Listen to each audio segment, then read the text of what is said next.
All right, welcome in everybody to The Rant. I am Pugs Moran, live from the Kelly Moore Memorial Studios here on the beautiful south side of Chicago. We give you all the day's headlines, hot topics, current events, anything that's worth ranting about. It is talk for the working class. We're not a politically affiliated talk show. No, we don't care. We don't carry water for the right or the left. In fact, we think both groups are absolutely insane.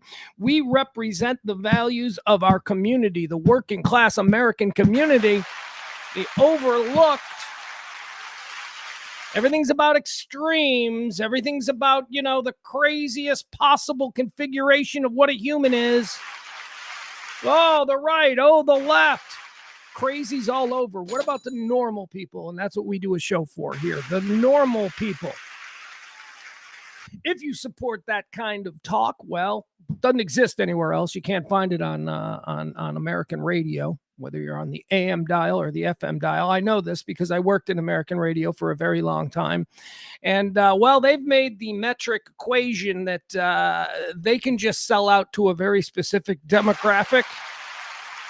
Talking about Cumulus, Clear Channel, Odyssey, whatever you want.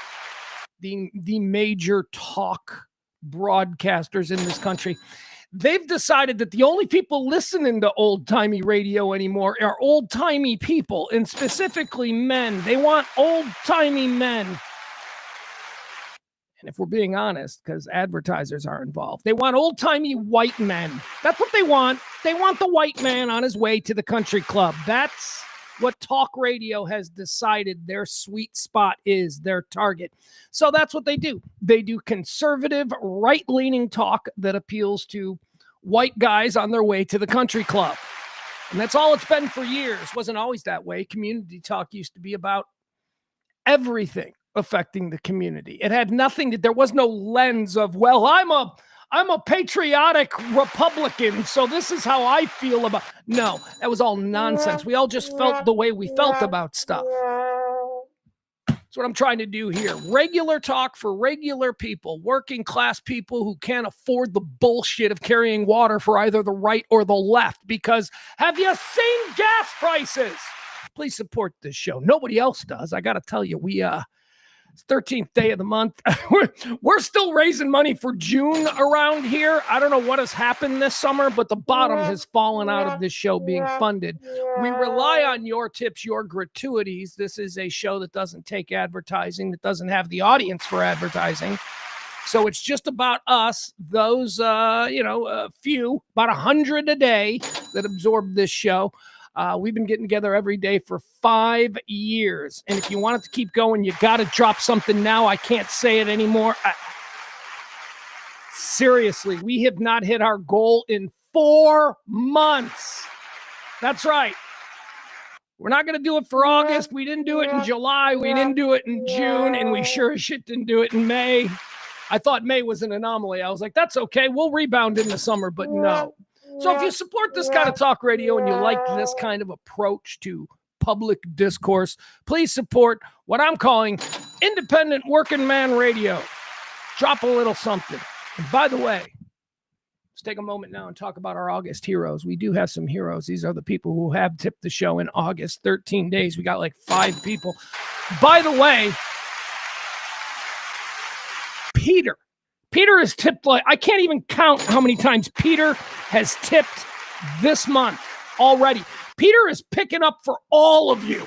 Like, all of you people in the chat room, you better take your fucking hats off when Peter walks down the hallway, because that guy's picking up for a whole lot of people. Okay? So thank you, Peter. I appreciate that. As I say, though, we are in panic mode. The show is worth. Are you ready for this number? Are you ready for the number? I'll show you right there on the Venmo. This is what the show is worth. So when I tell you we're panicking this month, remember our bills are about $500 a month. Here you go, guys. This is what this show is worth at the moment. Hold on. Here you go.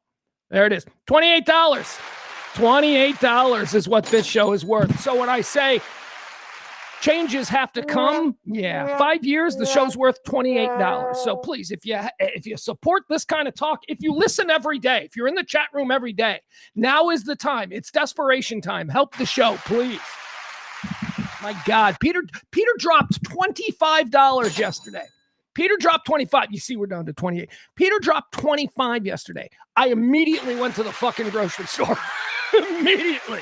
So that's how we're running things around here, and that is not sustainable. But in the meantime, we're going to continue doing talk because this is love of the game stuff.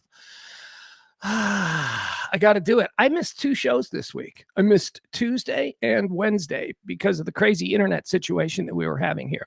We got some storms. Maybe you heard, maybe you've seen some of the videos. Chicago got absolutely walloped, crushed, if you will. The internet's been shitty ever since. Today we are doing it via oh, no, I didn't do that. I'm sorry. I was going to try and hotspot today. Yesterday, we were hotspotting the show, and, well, you see how that worked out. We had to cancel the show, so that sucked.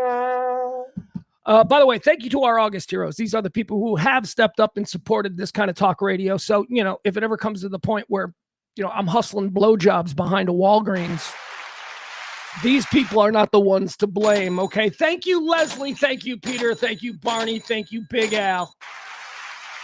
Seriously, those are the people who supported this month. And I get it, man. The economy sucks. This whole country's going down the tubes, which is why I think we need my voice more than ever. God, I'm so full of myself.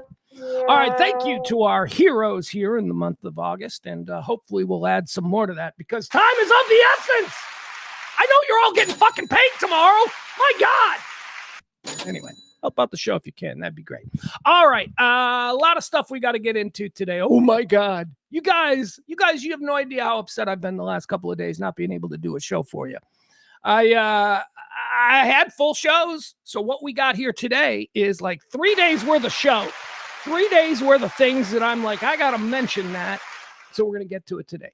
Let's say hi to our chat room. We do like to reward the first 3 people in the chat room every single stinking day. Those are the people who I like to imagine are lined up out in front like it's a Target store the day after Thanksgiving and we're about to open. Who are the first 3 people into the chat room for today? We call it the podium. Al is number 1. Mike is number 2. And there he is, Peter. What would this damn show be without Peter? You know, I was looking at that sign behind me, the Pugs and Company sign, and I was a couple of days ago. And I was thinking to myself, I go, that's the nicest thing that I own. That is the nicest thing that I own. I came from Peter. Peter, who just supports this. If God, I wish Peter was a billionaire. Peter was a billionaire and this show would be sitting clean. So thank you to everybody. And mostly, thank you to all our heroes here in August, the people who have helped the show out, the relentlessly supportive people who are named right there. So thank you guys. You're the best. And thank you to Peter for my sign and everything else. I just don't know what to say. All right, so the first 3 in the chat room, the podium, drinking from the comically oversized champagne bottle. It's Al in first place, Mikey D in second place, and, of course, Peter there in third. Say hi to more. I did it again. Fat fingers. Fat fingers. I hate when I do this. Remove. Can we go back to normal? No. Remove. Oh, my God. You know what I think it is? Here's what I think it is. I don't think it's Restream's platform that's the problem.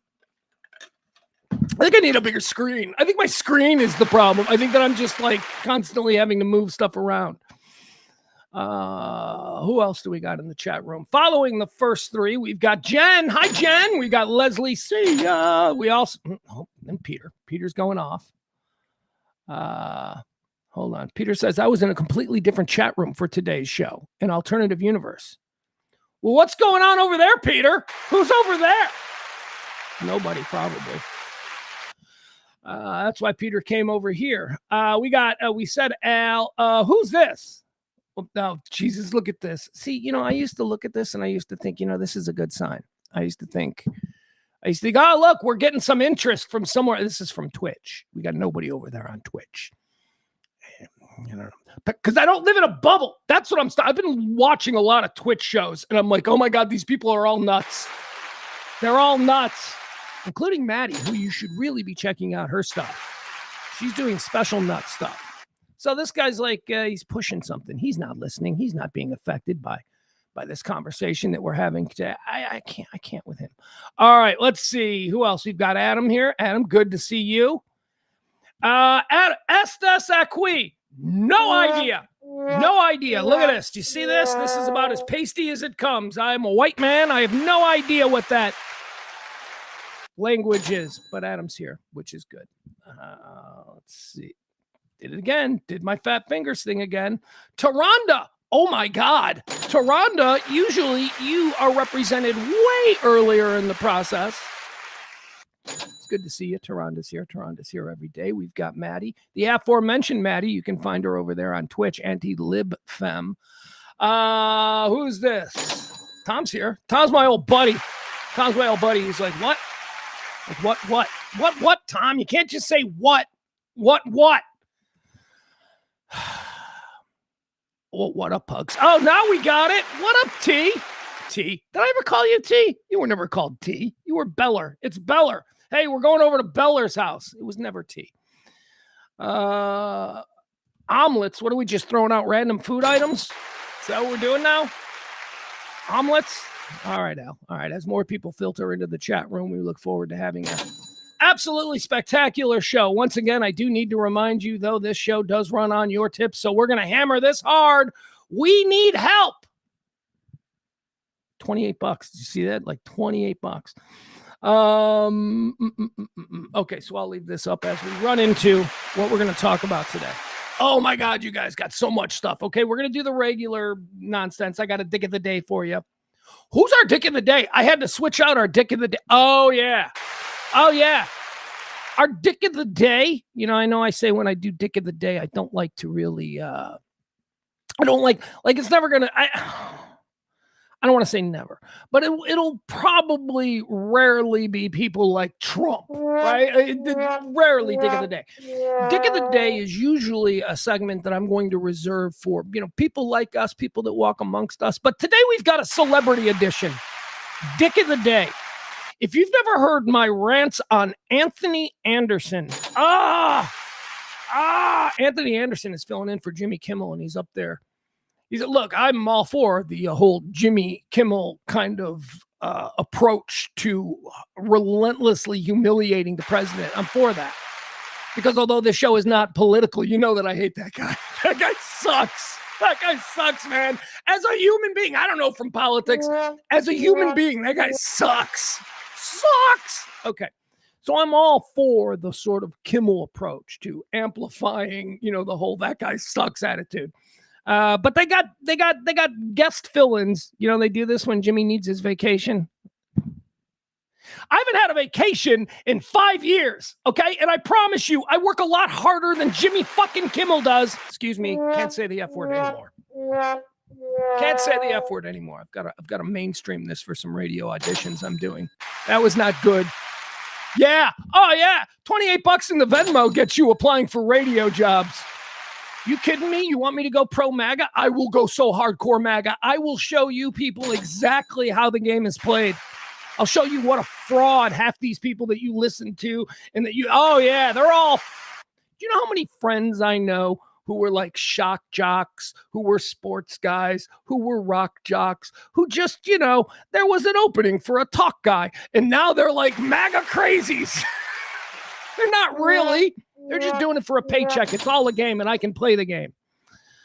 Anyway, Anthony Anderson is going to be our dick of the day because he's filling in for Jimmy Kimmel. And, oh, my God, the nerve on this guy. The nerve. Yeah, we're going to revisit Anthony Anderson's checkered past. That's our dick of the day. Also, big stories. Like, I'll tell you what I want to talk about today. As a working man. As somebody who, as I say proudly, carries no water for the man on either side of the aisle. I like to just sit here and go, you know what? I'm as smart as both of these sides of people. I can figure this out. I can have an opinion, and it doesn't need to be, because that's what political parties are for. It's groupthink. It's a hive mind. It's so that you don't have to concern yourself with all those things, and you can just go with, well, what do we say about this? What do the people at my church say about this? It's what it is. It's what political parties are. So as somebody who's sort of floating around in the middle, I have been captured a little bit. My attention, I'm piqued in this whole DSA thing. I'm not saying I'm a DSA guy. I'm just saying as a working man, let's listen to what they have to say without being distracted by all the nonsense like that whack job up there in Wisconsin. Yeah, Francesca Hong. We're going to talk about that. The DSA lost narrowly in Wisconsin, running a candidate who is so batshit nuts, couldn't be elected dog catcher in Crazy Town. That's who Francesca Hong is, and she almost won.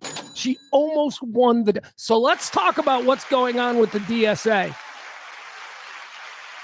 I mean, she didn't win, which is good, because she's crazy as a shithouse rat. That's what she is.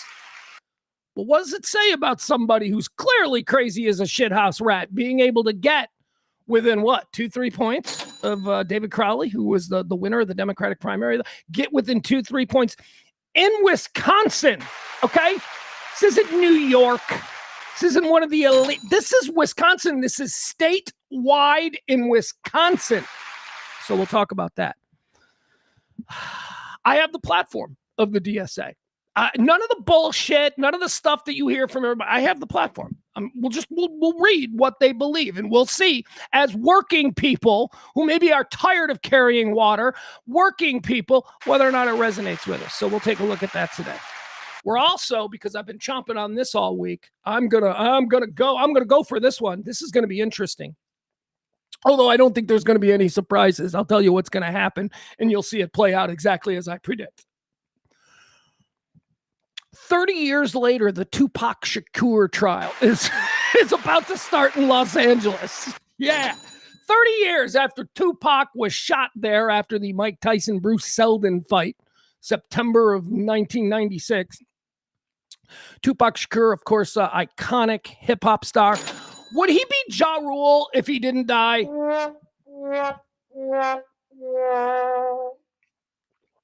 Right? We sort of reward premature deaths with icon status. Like, quite frankly, can I call bullshit on a couple of these American icons? James Dean was a nothing. James Dean was an absolute nothing. He made 3 movies. Why do we still have posters of him? He made 3 movies, man. James Dean. Who else died young? I think Kurt Cobain. Kurt Cobain might get a little bit of that.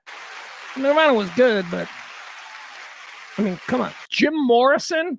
Jim Morrison? Really? He's an icon? The Doors were mid at best. Oh my God, what did he say? He said the Doors were mid at best. Why, that goes against all the programming in rock and roll history. All right, so we'll do that. We'll talk about what else? What else do we have? The DFW situation. I want to talk about the bathrooms. Here at DFW Airport. They're putting in Muslim foot washing stations there at DFW Airport, and people are freaking out about it. So that's funny. So we got all of that. All of that and more today on a jam-packed, all-gas, no-brakes rant for this fine Thursday, August the 13th. Let's see here. What do we want to do here? All right, let's get started. Yeah, let's just do this. All right, let's run down the top headlines. All the stuff that's worth mentioning. This is a new thing we're going to do at the start of the show because sometimes I feel like we didn't really touch on the things that are being blasted, all over. So let's run through them. Number 1, the big story in the top headlines, White House press secretary steps down. Carolyn Leavitt is stepping down. Trust me, we're going to do this story, okay? We're going to do this. We're going to do more on this, but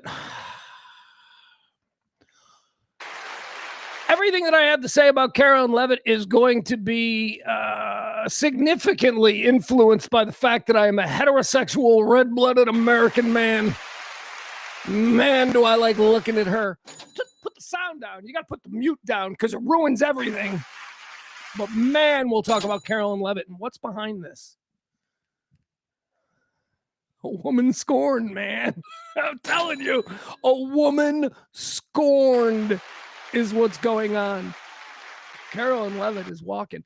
Let's see. Also, the U.S. remains on high alert during ongoing tensions with Iran. President Trump has recently noted that the U.S. is low-keying negotiations. This following previous threats of massive military strikes against Iran. So nothing really to report against Iran. We won't be touching on that story again. We got more information here. New reports have revealed extensive security protocols involving the decoy situation of Air Force One from 2 days ago. We were going to talk about that yesterday. The Air Force One, what was it that I liked? The cuck catering truck cuck or whatever is something that I heard. I thought that was funny. So there was a threat leaving Turkey last month, or maybe a couple. I got a fly here. I don't know why I got so many flies. Because of stink. That's why. So there was a threat against Air Force One. We've known about this since it happened. They said, oh, we had to switch planes. But apparently there was a whole rouge in effect. So people got left behind. So people got left on the plane they thought was going to be attacked. And boy, oh boy. So we'll talk about that. We'll talk about that primarily as it pertains to the Carolyn Leavitt situation, because yes, those two stories, the Venn diagram, much overlap. The FBI has arrested 11 individuals in New York as part of a sweeping international marriage fraud crackdown. Federal prosecutors are calling it one of the largest marriage fraud prosecutions in U.S. history, designed almost entirely to illegally bypass immigration laws. What are we doing? What are we doing? That's how we upped the hot chick factor in this country for generations. Super rich guys would buy mail order super hot Russian chicks, introduce them into the American, and then we had hot chicks. That's what this is about. This is about, is this really, we've seen movies about this, right? Now it's a problem. It used to be the topic or the premise of beloved rom-coms where a guy marries a chick, just so she can stay in the country or otherwise. Anyway, different times, folks. No more rom-coms, right? This is now an ICE jurisdiction. Massive multi-state marriage fraud indictment goes down. Let's see here. Had a military helicopter crash at Fort Hood, right? Okay. It says military helicopter crashed and caught fire in central Texas, resulting in the deaths of 2 pilots. An investigation into the cause of the fatal crash is currently underway. Navy sailors attempting to jump ship mid-deployment. We're going to talk about this story too today. Reports indicate that several sailors aboard the USS Abraham Lincoln have attempted to jump overboard out of desperation. The incident highlights growing mental health struggles and extreme stress among crew members dealing with indefinite extended Middle East deployments. Also today, we're going to get into the thing I've been teasing the last couple of days, which is this really interesting and sort of succinct breakdown of the differences between the multiple generations that are occupying current society. And maybe these succinct one-line breakdowns of what these generations are all about might help us to understand why everything is so screwed. And I read this story about Navy sailors jumping overboard, and I wonder, is that something the World War II generation would have done? Or is this just, we're more in touch with our mental frailties, and which I'm all for, but we'll talk about that. And inflation is really bad. Okay. So those are the top random stories. Excuse me, here come the hiccups. I hate when I get the hiccups. Is that okay? Is that a new segment? We start every day with some random headlines. I don't know if that's something that you guys want, but we don't have to spend time on everything. But I do feel, that we need to talk about some of the things, or at least mention them. Kevin, my boy Kevin in the chat room, he says the rumor is that she quit because Trump left her on Air Force One to be potentially shot down. He's talking about Carolyn Leavitt. Yeah, we're going to get into that. A woman scorned, man. It's not so much that she left him behind. It's who he didn't leave behind. Who did Trump take with him in the escape pod, leaving everybody else to die, which is so funny.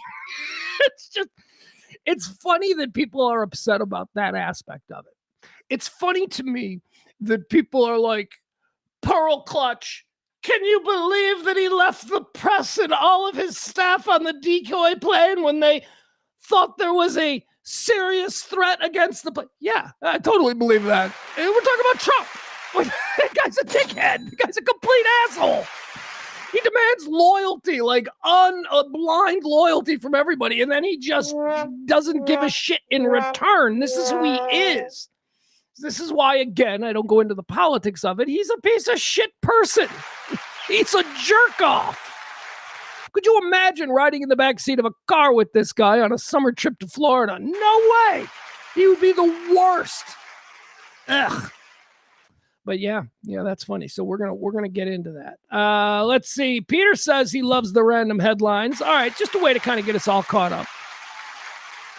There you go. All right. Let's see. Let's get into. Well, let's do the top story. Carolyn Leavitt. Let's do it. Let's do Carolyn Leavitt. First of all, I don't think we can start a Carolyn. We have to have context, right, for Carolyn Leavitt. So. Let's do that right here. Here she is, White House former or outgoing, I guess we'll call it, White House press secretary, 27-year-old Carolyn Leavitt. Here she is. These pictures will probably explain how she got her job.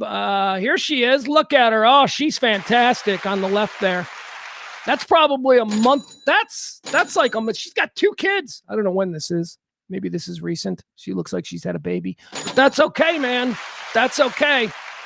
Outgoing. This is why she's got her job. Look at her. Look at her. People are like, she's the best press. What? What are you talking about? She gets up, she looks hot, and she lies through her teeth. And she is an apologist for an historically bad human being. What do you mean she's the best press secretary? She is gorgeous, though. She is just undeniably gorgeous. Look at her. Oh, my God. Who's that on the right? Because that's Carolyn Leavitt on the left. There she is there with her little kid. She's married to like an 80-year-old. Hold on. I got to get that right. How old is 27-year-old Carolyn Leavitt's husband? All right, he's 60. All right, that ain't so bad. 32-year age difference. I got to be honest, as somebody who's in his mid-50s and looking at Carolyn Leavitt, I really can't really have that much of a problem with it, if I'm being honest. Hey. The only people who have a problem with like a 60-year-old guy being with a chick like this are people who can't get a chick like this. There are no other 60-year-old guys who have means and ability and are single that have a problem at all. So just knock it off. Jealous. Okay. Let's see. More of Carolyn. I just want to appreciate what we're losing here at the White House. She is just fake boobs. No judgment. I'm fine with it. Jesus God. She's just always, whatever. She's not shy. And when you look like this, why would you be? Can't believe that this woman is in charge of messaging for the most powerful man in the world. All right. Anyway, there she is. Let's just keep a look at her there. We'll leave that one. That's a nice one. She looks nice there, doesn't she? Oh. Hold on. All right. Let's get the story up and going, right? Let's get into this. Carolyn Leavitt, a woman scorned. That's what we think is going on. All right, here's the story. White House press secretary Carolyn Leavitt is stepping down from her role after 20 months in the position. President Donald Trump announced her departure, stating that she is leaving to focus on her young family, triggering questions and speculation regarding her replacement amid historically low approval ratings for the president. Yeah, historically low. He's down to like 32%. I'm like, who the hell are these 32% of inbred weirdos?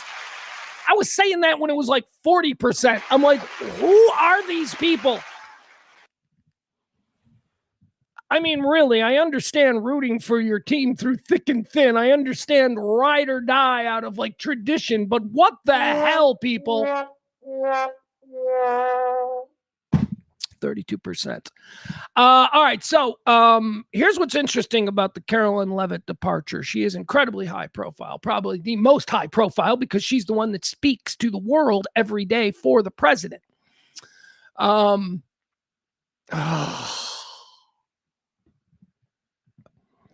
Let me show you something. Let me show you what I deal with. Don't worry, we'll get into this. Let me show you what I deal with. So here are my notes. This is I'm always on another page doing notes. Right in the middle of this segment, Google signed me out. Right in the middle, for no reason. I'm on the page. I'm working on the page. Google fucking signed me out. Why they do that? I don't know. Thanks, Google. Hold on. Verify it's you. Okay, fine.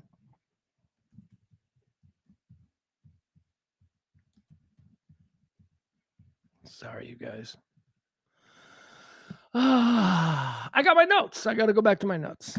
There we are. All right, we're back on. We're back up and running. Very good. However, we do need to put Carolyn Leavitt back up there because there is really no reason. Hold on. Is that the one we want to stick with? Let's see. Man, I mean, she's just too good looking for the job, right? Yeah, we'll leave that one. Well, now it should be a solo. She's short, huh? Carolyn Leavitt's tiny. I don't know what her background is. It's probably terrible. Let's leave this one. There we go. We'll leave this one. There you go.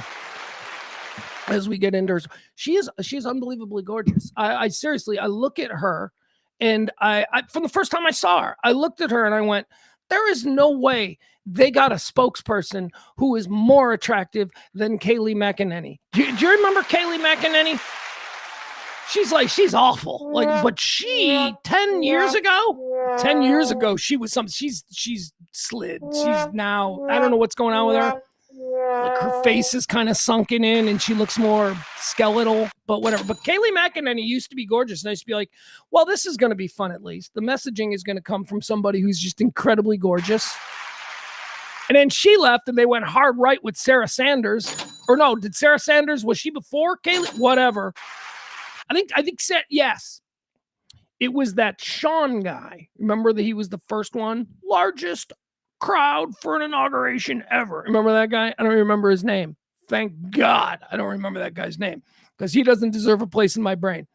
He was replaced by Sarah Huckabee, right? Remember Huckabee? And I think Trump was like, yeah, I like Huckabee, but I can't stand looking at her. Honestly, I think that's what Trump was about. He was like, yeah, why don't we get her out to Arkansas, have her run for her daddy's old seat, and let's get some hot trim in here. And then we had Kayleigh McEnany. But Kayleigh McEnany went away. And then who do we have after her? I don't even know. I don't even know the order. All I know is they upped the game with Carolyn Leavitt here. Gorgeous. Now, what's interesting about her being so high profile and leaving is that typically in these situations when somebody leaves, they say, at the end of the year, I'm going to be leaving after the midterm elections. I'll be leaving at the start of August or March or October, I suppose. Right? It's usually like that. It's usually off in the distance to sort of convey an idea that there is no problem. Everybody's fine. We're going to be very happy seeing her around here for the next couple of months, even though we know she's leaving. That's typically how it's done. That's not how this was done. 2 weeks. She gave her 2 weeks notice. She's out. She's out. So you got to wonder why. Why? Well, this whole administration is all about how things look. Optics are just look at her. Optics. She embodies optics. This is not prime optics. These are not good. People are wondering what the hell's going on. And as Kevin said earlier in the chat room, we might have a reason. I'm telling you, it is absolutely the reason. As my little headline here says, a woman scorned. So what happened? Well, I'll tell you. So let's go back to the decoy plane story, right? So we know the story about a threat, a credible threat as judged by the Secret Service and all of our security apparatus. I don't know what that entails. I imagine it's more than the Secret Service. But there was a credible threat against the president and Air Force One as it was expected to depart from Ankara there in Turkey after those meetings he went to a while ago. Now, I didn't tell anybody. Apparently, they told the president, but they didn't tell anybody else about the threat to Air Force One. So this is where the whole, Trump, we've seen the video of Trump being snuck off into the catering truck, crammed in the back, and then driven to another plane, an Air Force plane that was actually going to fly the president of the United States out of Turkey under threat. The other plane, the Air Force One, the one that he was supposed to be on, was left to business as usual. Just whatever the threat is, let's see, but the president won't be on it. You know who was on it? Press. You know who was on the decoy plane that was allowed to take off under threat of whatever?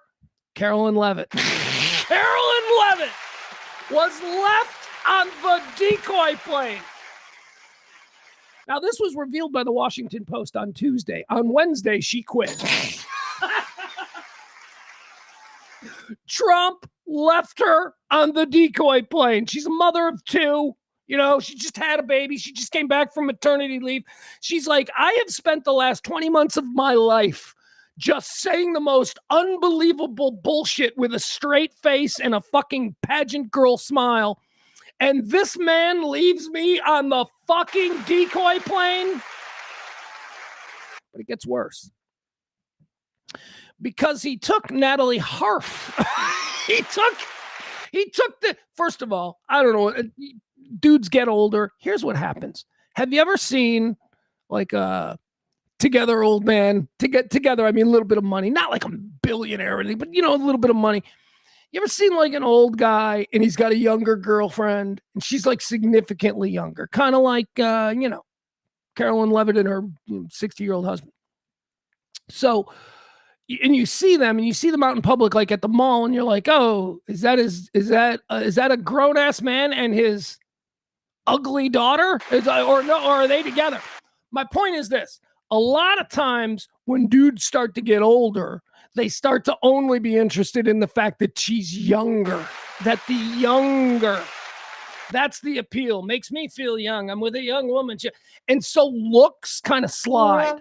Right? Like you'll be out at the mall and you'll see like a 70-year-old guy with a 30-year-old girlfriend and you're like, ew, she's not good. She's not a good 30-year-old. I think that's what's happening with Trump because Trump's got this Carolyn Leavitt and now he seems to be wholly focused on this Natalie Harf girl. And she is, if Carolyn Leavitt is a 10, this Natalie Harf is a 5.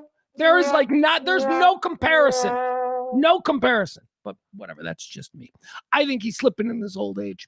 I think that Trump has had sexual relations with some of the most undeniably gorgeous women of his entire life. Like he's probably never had sex with anyone less than a 9, Trump. Probably, right? Why would he? He would never have to.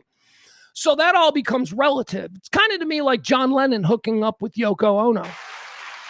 John Lennon could have gotten way physically more beautiful women than Yoko Ono, but he didn't want it because he had transversed that level of superficiality and was now looking for and engaged in things other than just beauty and attraction. And he fell in love with Yoko Ono because she was weird and he liked weird and that was hot to him. Why did weird become hot to him? Because he could get whatever he wanted. He was a freaking Beatle. I think a lot of this is kind of like Trump. I think Trump likes that this Natalie Harf chick seems to be so completely subservient to him that he doesn't really care that she's not nearly as hot as his old girlfriend, Carolyn Leavitt. That's the base of this. Carolyn Leavitt is pissed that Donald Trump is now showing favoritism to Natalie Harf and not her. And she's also pissed that this has been made public by the fact that she was on the decoy plane and Natalie Harf wasn't. Harf. Here, I'll show you this chick.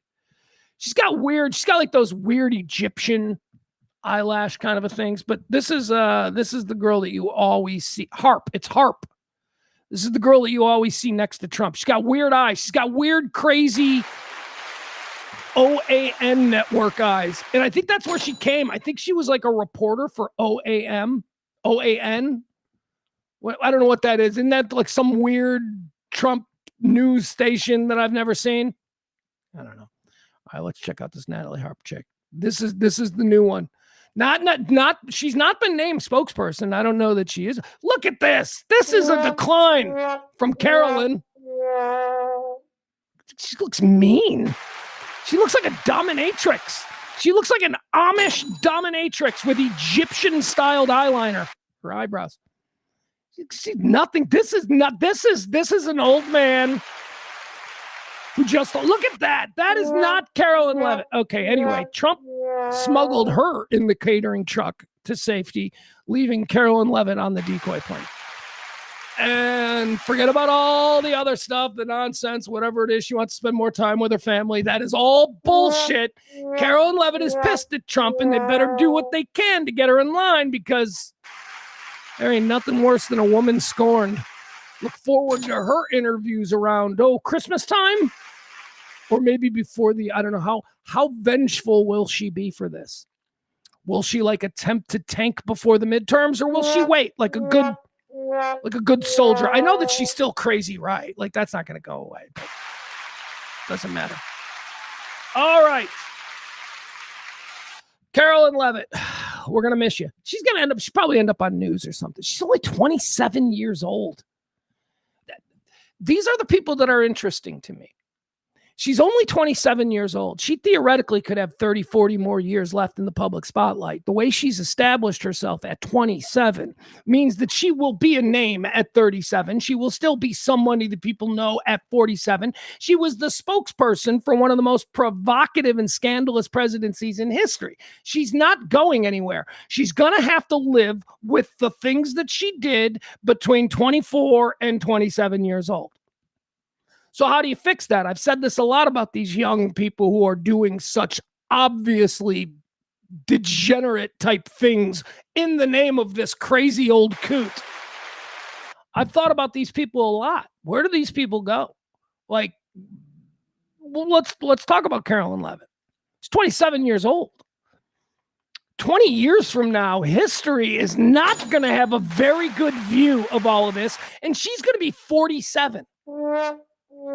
Is her life now going to be tied to fringe organizations and fringe? Because all this MAGA stuff is going to be fringe. It's going to go fringe. The pendulum will swing back. You people will all be embarrassed. I've said to my son, his whole life growing up, I said, look, man, we never talk politics, me and my kid. I don't talk politics. Most political I've ever said to my son is that when you are older, you will look back on this time and you will remember the adults who were where. That's all. You'll remember the adults who were on the right side of history. All of our children have that, right? Grandpa MAGA, that might not look good. That might not look good to a kid, in a couple of years. Like, oh, you were with Hitler. Trump ain't Hitler, okay? Can we just clear that right there? Trump ain't Hitler. Trump is worse. Well, maybe not actually worse. Trump is just emotionally worse. He's an emotional Hitler. Let's talk about what's going on there in Iran. This was the big story yesterday. A bunch of people are jumping off the USS Abe Lincoln. The USS Abe Lincoln has set a record for deployment. It's been out to sea 209. Hold on, let me get the exact number. 290 something days or something like that. Hold on, here we go. All right. This is sad. This is this is our 18, 19, 20, 21-year-olds out there floating in a tin can for 300 days, almost an entire year. Here's the story. This is, again, the USS Abe Lincoln that has been out there on a record-setting. Here. Reports indicate that multiple U.S. Navy sailors have attempted to jump overboard the USS Abraham Lincoln. These reports follow a grueling record-breaking deployment tied to ongoing military operations in the Middle East. Military publication, by the way, this, again, just so we know, just let's be clear about sources. I think citing sources is very important here. This story wasn't broken by the Washington Post. This story wasn't broken by CNN or MSNBC or some anti-Trump group, right? This story about sailors jumping overboard of the USS Abraham Lincoln was put out by Stars and Stripes. That's right. A magazine that Pete Hegseth has editorial control over. Stars and Stripes broke the story, citing interviews with multiple sailors and their families. At least 2 separate sailors reportedly tried to leap from the carrier deck. In one instance, a sailor's spouse stated that her husband had to physically grab a fellow crew member and pull them back onto the deck to stop them from jumping. Family members of one sailor who admitted to jumping confirmed that he has been placed on a medical hold while expressing deep concerns that his 13-year military career could face dishonorable discharge. The extreme psychological strain on the ship's 5,000 sailors and Marines stems from unprecedented operational lengths and deteriorating onboard conditions. Months ago, we did this story about conditions aboard the USS Abraham Lincoln. A meme went viral showing a picture from a U.S. sailor on the USS Abraham Lincoln. He took a picture of his food, put it up there on Instagram or whatever.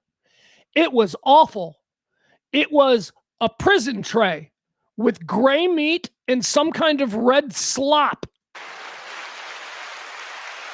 Our soldiers, most powerful defense, the most powerful military in the world, the largest defense budget ever. And we are feeding our sailors gray meat and gruel. This was months ago. And by the way, that post was made worse when it was shown side by side with a meal served to French sailors on a French carrier. That meal looked amazing. That meal, the side by side, what our Americans are being fed and what the French are feeding their people is humiliating. Superpower my ass. Disgusting. We're treating our military like they're prisoners. The ship departed San Diego. This is how long they've been out. The ship, the USS Abraham Lincoln, departed San Diego back in early November of 2025. Was abruptly rerouted to the Middle East. Excuse me. It has surpassed 250 consecutive days at sea without making land, setting a modern record for a U.S. aircraft carrier. The deployment was scheduled to end on the 1st of May of 2026, but combat extensions have left the crew with no publicly announced return date. Family members have viralized photos. Is that a word? Viralized? Family members have viralized photos and reports outlining severe food rationing, supply shortages, moldy showers, plumbing failures, and water contamination issues. A massive laundry room fire back in March also forced 600 crew members out of their bunks for extended periods of time. All right, so we've seen the pictures, we've heard the stories, and now we've got actual reports of sailors jumping overboard to escape the hell that's been created there on board the USS Abraham Lincoln because the government has no plan. The U.S. Navy and the Pentagon spokespeople have denied an overall increase in suicide attempts or suicidal ideations aboard the ship. They insist that the vessel maintains continuous access to clean water, functioning air conditioning, and healthy food choices, while emphasizing that chaplains and deployment resilience counselors are actively supporting the crew. Now, you know me. I'm all for having, licensed and trained therapists around to just help you get your head straight when you need to get your head straight because, as I always say about therapy and mental health awareness, there are tools out there. So I'm all for this. So when I read that, there are what we're calling, what are they calling them? They're calling them deployment resilience counselors. When I read that, I go, that's bullshit. Although maybe for the military, that's what you need. I mean, you don't want military guys being in touch with their feelings, right? But the way it's worded here, deployment resilience counselors. These are not therapists. Okay, these are not people there to help you. These are people that are there. This is like on Wall Street. They have in-house therapists for when, traders are having a little bit rough go of it. They can go and they can sit with this therapist. This is not a therapist that is going to try and help them mentally. This is a therapist that is going to try and get them tuned up so that they're a fucking animal, so that they can go out there and not give a shit about anything. That's what I think this resilience, deployment resilience counselors are. They're not actual counselors. Pointing out that these extreme extensions are becoming a feature rather than the exception, U.S. Senator Richard Blumenthal demanded a formal Pentagon inquiry into the carrier's living conditions and systematic sailor burnout. They're insignificant. We care. No, we care with our bumper stickers and me working for Hire a Hero and Rob and all the work that he does. We actually care. They don't. They don't. You think that the Pentagon and Pete Hegseth and his boys, do you think that they see that these 5,000 Marines and sailors on the U.S. Abraham Lincoln, do you think that they see them as individuals who all needed to be accounted for and respected? No. They see them as grains of sand. Insignificant grains of sand, just whatever. They're fine. All right, by the way, it should also be mentioned that as far as like people jumping over ships, like oh, is this a thing? It is a thing. It is a thing. To have two here, which is what we're talking about with the USS Abraham Lincoln. Now, a lot of the people reporting this are going to say numerous. There have been numerous. After a number of sailors, nobody's saying two. Nobody's saying two because two's not a number that moves the needle. Two sailors have done this in the last 60 days. Okay, two. But again, you won't hear the media say two. The media is going to say a number of.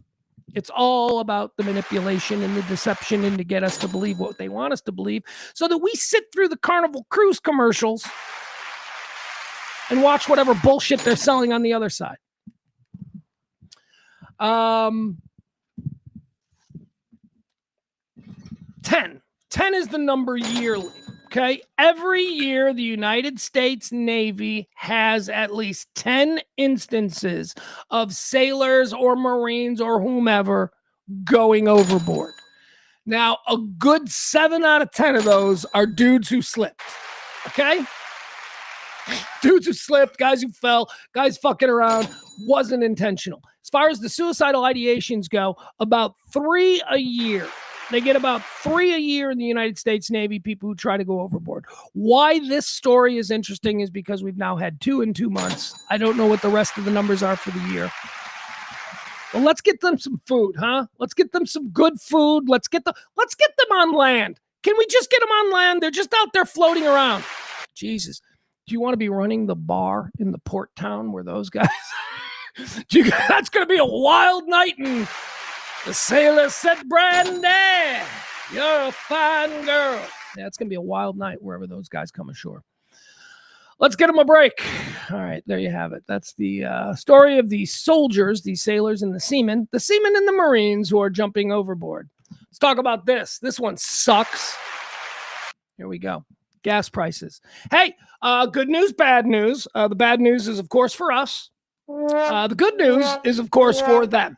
The good news is for them, and the bad news is for us. Gasoline prices climbed on Wednesday, marking their highest level on record. The national average for regular gas stood at $4.3 per gallon. That's about 16 cents higher than just 1 month ago. The national average is now at its highest ever level. Gas Buddy, head of petroleum researcher Patrick DeHaan, noted that this means that the national average has never been above $4 a gallon after August 12th.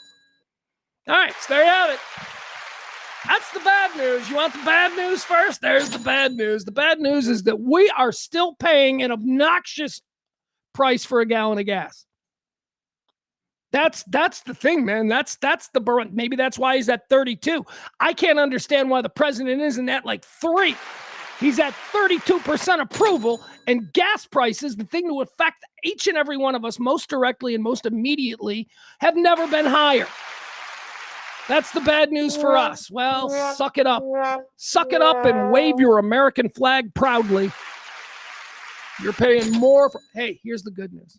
I told you there was some good news on this. Ready? Here's the good news. American oil companies have never made more money. American oil companies, the stock prices for... Top U.S. fuel makers boosted returns to shareholders in the second quarter as prolonged disruptions to crude supplies through the Strait of Hormuz sent fuel prices and refining margins surging. Industry analysts said refiners' massive profits and strong buyback programs were likely to continue into the third quarter, underscoring how U.S. fuel makers have been among the biggest financial beneficiaries of the Iran war. Somebody's got to get rich. It's always the same people, though. It's always the same people. It's always the same people at the extent of us.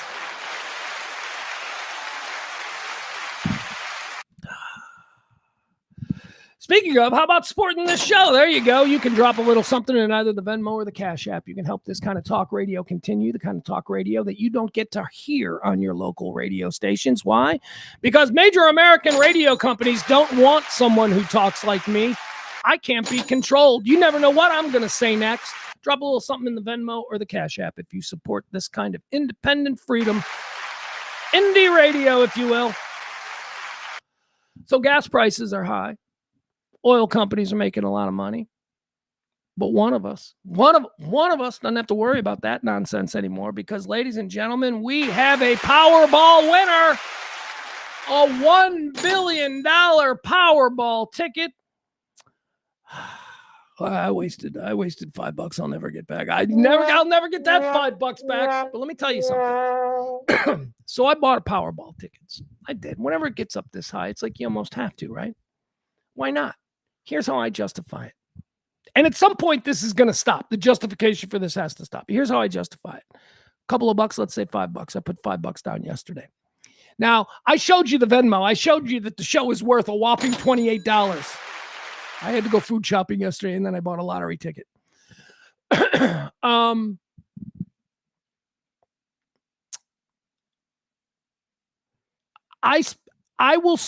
I can justify being broke and spending $5 on a lottery ticket. And here's why. The hope is worth it. The hope is worth $5. When you buy that lottery ticket, let me tell you something about me. When I buy that Powerball ticket or whatever, when we get up into these crazy high numbers, when I buy that Powerball ticket, I go and I walk out and just at least in this moment, I've got the winning ticket. In the first couple of, I got it. Look at this. You sit in your car, you look at it, you look at the number on the payout, you start to do the math. You're like, would I take the one time? And you're pulling out of the 7-Eleven or wherever you bought it, and you're pulling onto the street, and you're thinking about all the people in your life that you're going to take care of. And that's worth $5. What I do, though, and here's where I lose the plot on the whole lottery thing. I never check my lottery tickets. I never check them. Never. I buy them, and I never check them. Like in the case of the one I bought yesterday, I don't need to check it. Somebody won. Became a big news story. I know somebody won, and I knew it wasn't me, so I never check it. But here's the other thing. I was also given a scratch-off ticket last Christmas, just as a gift. Just there you go, Merry Christmas. Here's a scratch off. I didn't scratch that damn thing off until like July. I think it was like my son was here, and I'm like, well, let's see if we've got some money here. Like just a month ago, I finally got around to scratching it off. You know why? Because if I have the lottery ticket, it might be a winner. As soon as I scratch it off, it's not a fucking winner. And of course, I'm not a winner. I'm a loser, and I'm never going to win anything. And see that? It's about mental maintenance. As long as I don't scratch it off, I can be like, yeah, this might be $1 million lottery ticket. So I don't check my tickets. Here's my thinking on this. I buy my tickets from the same 3 stores. They're all like in the same neighborhood. And if one of those stores issued the $1 billion ticket, I'd hear about it. Everybody be talking about it. And then I'd check my ticket, and it wouldn't be it. I'd be like, not the guy. Like, that's how rough it is. That's how rough it is for me. This person who won the $1 billion Powerball ticket yesterday, they're in Illinois. And that was the headline that I saw. 1 billion Powerball tickets sold in Illinois. And I went, yeah, right? Because in that moment, I've narrowed it down now. I've narrowed it down. I am not just one of a whole bunch of people. I am one of people who bought it in Illinois, and one of them is the winner. Then I read the story, and I was like, fuck. I didn't win. But someone in Illinois did. And if you were listening to the show the other day, I think I went on this whole long rant about river people, talking about how river people, the folks in Illinois who live around the Mississippi River, the entire length of the state is the Mississippi River. So the Mississippi River is like our border. But we have, we've got the Quad Cities, and we've got, the St. Louis metropolitan area, which is down there. I know St. Louis is on the other side, but the metropolitan areas in Illinois, and all the suburbs of St. Louis are across the Illinois side, or at least many of them. But I talked about river people, about how they're freaking awesome, how they're just like, they're not hillbillies, they're not city assholes, they're not rural dumb fucks. They're a completely different thing. River people. They live in river towns. They are used to transient degenerates coming through on barges, tearing up their downtown and then leaving. River people are good people. I told you the story about how I was down there in Alton, Illinois last Friday, and I stopped in a Casey's. Casey's is a rural Midwestern American convenience store chain. Casey's are really cool. They're all over the river cities.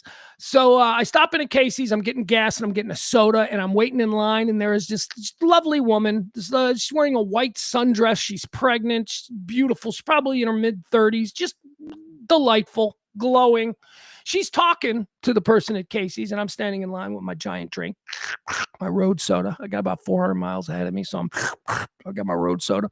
So I'm behind her, and she's chatting away, and I'm not really thinking about much. And then all of a sudden, she turns around, and she says to me, oh, my God, I didn't know you were there. Is that all you have? And I'm like, yeah, just soda. And then she turns to the cashier, and she goes, go ahead. I'm just going to pay for that soda. I can't believe I wasted his time. And I said, wait, what? What?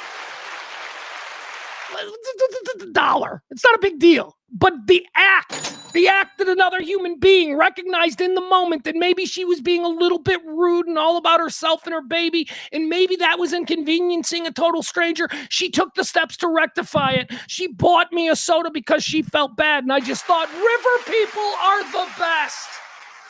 River people. They're nice. They're good people. They don't take any shit. They'll kick your ass out of town if you come through on that barge. Start getting drunk, starting fights. They'll kick your ass out. But river people are good people. And that's who won $1 billion. River people. Quincy, Illinois. Quincy, Illinois. I believe Quincy is the hometown of Ronald Reagan. I think it's Reagan's hometown. Or at least I know that area is Reagan's area. I think it's Quincy. I'm going with Quincy, Illinois. Hometown of Ronald Reagan. It was sold there in Quincy. 1 billion here. 1 billion jackpot goes to Illinois residents. The lucky winner can now choose from either an annualized price of $1. No, the lucky winner can now choose from either, annuitized. I was like, annual. All right, so they can choose from, $1.4 billion in annuity on that, which would be a yearly payback. Or you can just take the lump sum, which is, look at this bullshit. Look at this bullshit. Bullshit. Look at me. It's a fantasy, and I'm angry about taxes. Don't be angry about fantasy taxes. So if you won 1.040 billion, so $1 billion in what? 40 million? I don't know what that is. I can't do numbers. I can't do numbers. So if you won $1 billion and you take the lump sum payment, they only give you 450 million. 450 million? Before taxes.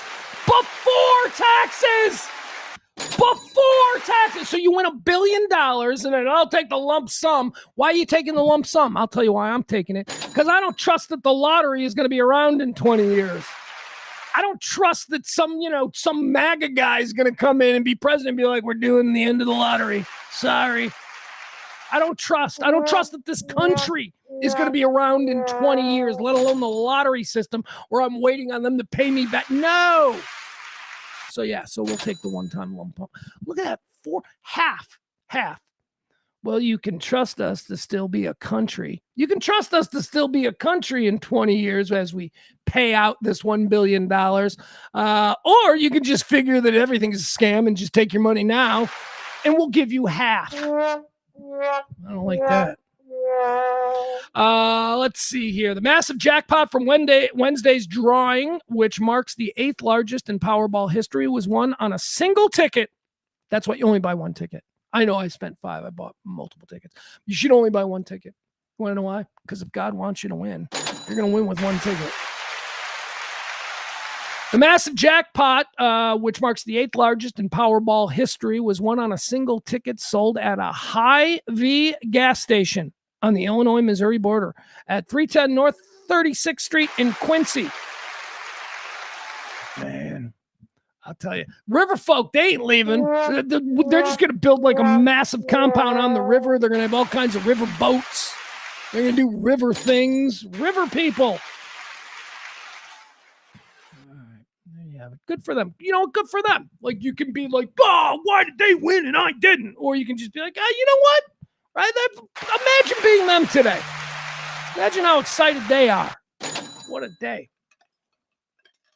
I don't think they've come forward yet, though. All right. Speaking of that, the dream of winning the Powerball, which is essentially all that remains of the promised American dream. Let's talk about something kind of serious here, okay? I've been meaning to get into this for a couple of days because on Tuesday night, we had a very interesting election going on there in Wisconsin. The Democratic Socialists of America. Oh, my God, are they getting popular? DSA. Terrible name. I'm going to say this from the beginning. Terrible name. Leave it to who went with DSA? Like, who decided that we should really make the socialism part in the brand? We should make that, I swear to God, people on the left, this is people on the left. People on the right have all kinds of problems. But people on the left, they just don't have a clue. They don't get it. They don't get that the word socialism is a toxic word in America. Doesn't matter what it means. Don't sit here and argue with me about, well, actually, socialism as it's applied to in these countries is more of a... Shut up. Socialism, since the Cold War, has been branded the exact same thing as communism. There is no distinction made between your grandpa or your aunt between communism and socialism, even though smart people know they are completely different things. But okay. Branding. That's a toxic word in this country. Good people who would completely support the platforms held within the DSA won't go near it because they're too stupid to not drop the socialism part of it. The DSA has made big waves, first in New York City with the election of Zoran, is that his name? Mendamini, Mandami, right? That's his name. Then they took the show on the road, ventured out into the great wasteland of the United States. They went to Michigan, and you had Dr. Abdul El Sayed defeating Haley Stevens for the Democratic primary there for the Senate. They won decisively. Those are Mandami won decisively and El Sayed ran decisively. So now we move across the lake. Now let's move even further into the interior of the United States. We've got Wisconsin, and they got this chick Francesca Hong, who's running for governor there in Wisconsin. Now Wisconsin's an interesting state. I'm very familiar with Wisconsin. I happen to love Wisconsin, but Wisconsin to me is like, as far as demographically speaking, it's perfect. It is the perfect mix of all kinds of different people. Wisconsin has for years had a Republican governor, and then they had a Democratic governor, and they've had Republican senators and Democratic senators. It's not like Texas, where it's all the same thing all the time and never, although that's changing if you've seen the polls out today. Anyway, Wisconsin is a good indicator of how the Democratic Socialists of America's message is being received by middle America, people in Wisconsin. And you guys, they did really well. The DSA in Wisconsin did incredibly well with a wholly unelectable candidate. Francesca Hong is an idiot. She's a complete moron. She has my God, could you imagine? I don't know if, look, I thought it was bad when Minnesota elected Jesse Ventura, but this crazy woman, yet because she was carrying the DSA banner, the banner that I say is terribly branded with the socialism word in the middle there, because she was carrying that, she got a lot of attention, and she lost to David Crowley, who was a Milwaukee County commissioner. She lost to David Crowley by percentage points, like within the margin of error. She lost, it's over, and they know that he won. But, and also David Crowley, who is probably now going to lose the governor's mansion for the Democrats there. He's probably going to lose to the Republican, but I don't know, unless they decide to run the My Pillow guy. Maybe Evers is the current governor. He's a Democrat. But it looks like the Dems might be giving it back, because I don't know if this David Crowley guy, he was running and then he dropped out because he knew there was no chance that he could win. And then like a month ago, he jumped back in after some other high-profile Democrats dropped out.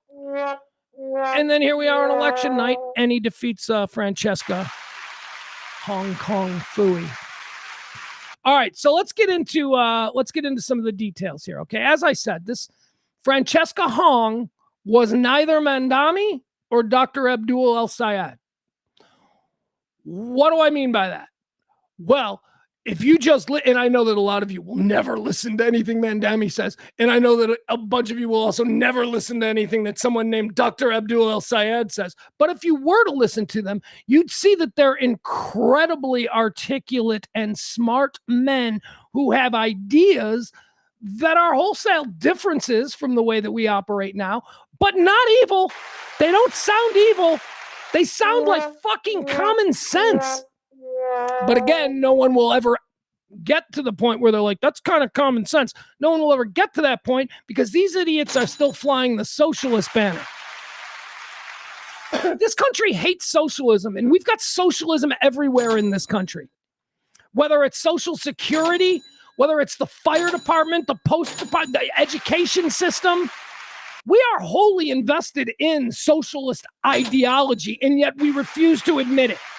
I have a friend who's a fireman. He's like super right-wing. He's like super Trump, super Maggie. And he goes nuts when he's a fireman. He goes nuts when I tell him, you're a socialist. You work for a socialist entity.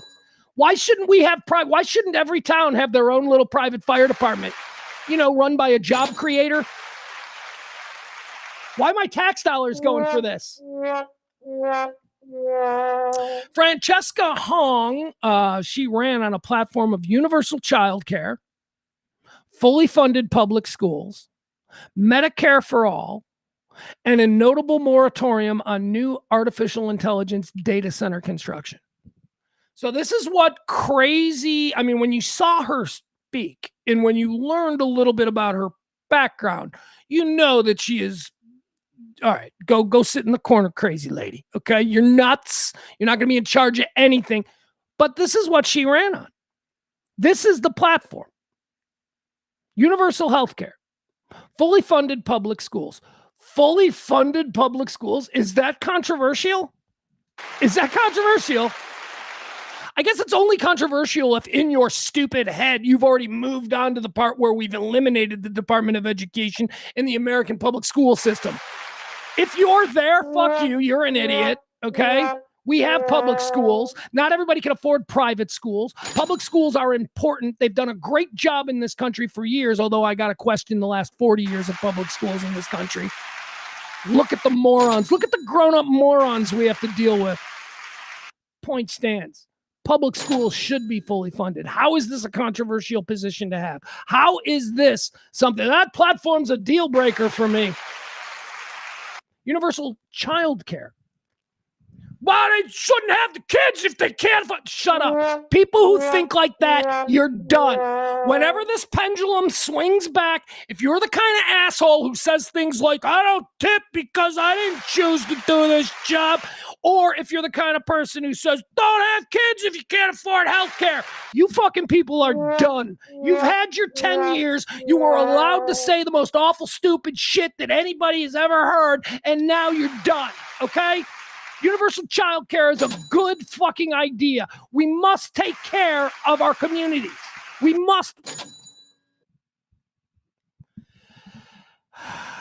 So universal child care, fully funded public schools, Medicare for all. That ship has sailed, you guys. Even the president of the United States, even your own MAGA guy is now like, Obamacare's actually done a good job. Yeah. Years and years, you stupids were ginned up by people who had ulterior interests. You people were ginned up to think that the very idea that a guy who runs a health company shouldn't have 5 yachts. That very idea was like, oh, well, of course. Everybody in the greatest country God ever created should be covered. Healthcare should be a promise to every citizen born in this country. Why? Because everybody else does it. Everybody else does it. Everybody. Oh, we'll talk to somebody in Canada. I've talked to a lot of people in Canada. They fucking love their healthcare system. Shut up. You have never talked to anyone from Canada. You never have. Well, I heard a guy from England. He was saying, well, why do they all come here? Oh, shut up. Everybody, nobody in America, no American citizen should die in a heap of their own shit on the floor of their shitty apartment because they couldn't afford to be taken care of. This isn't about America. This is about empathy. This is about decency. This is about how we as human beings take care of each other. Okay? So shut your mouth. I'm so tired of it. Well, Obamacare, you can't just give everybody. Shut up. Shut up. It is long past due that we have everybody in this country covered. I have heart issues. I have no fucking insurance. Okay? Well, I do, but it's not good. It's not good insurance. If I have heart palpitations or something, I will not go to the emergency room. I will just die on my couch. Ain't that America? Oh, but the fucking DSA people who have this on their platform, they're ruining America. No, you're ruining America because you're stupid and you just listen to what terrible people tell you to think. That's basically when I say terrible people, I'm basically talking about American talk radio. I'm talking about WBAP in Dallas. I'm talking about WLS in Chicago. I am talking about the people who are complicit, not even complicit, even wholly responsible, I believe, for this weird way that working people think in this country. We've all been brainwashed by guys who do talk radio in fucking suits since the beginning of Rush Limbaugh. All right. So let's go. Let's see what the, so again, this DSA. Well, again, terrible name. Let's drop the S. The DSA. Their platform, universal child care, fully funded public schools, Medicaid for all, and a notable moratorium on new artificial intelligence data center construction. Who's against any of that? I mean, I don't know. Have you guys... I think Trump is all for the AI data center stuff because he's making money off that because of his kids and stuff. So if you're MAGA, you're probably, you don't want the AI data center in your backyard, but you're going to go on Twitter and you're going to argue as to why other people should. Here was the problem, though, with Francesca Hong. It's troubling to me that she, despite all of these problems, just barely lost. The platform is good, but the individual herself was flawed. She was flawed because she had a very deep history, well-documented history of just saying stupid shit. Stupid, dumb shit that make normal people like me roll our eyes and go, well, she can never be taken seriously.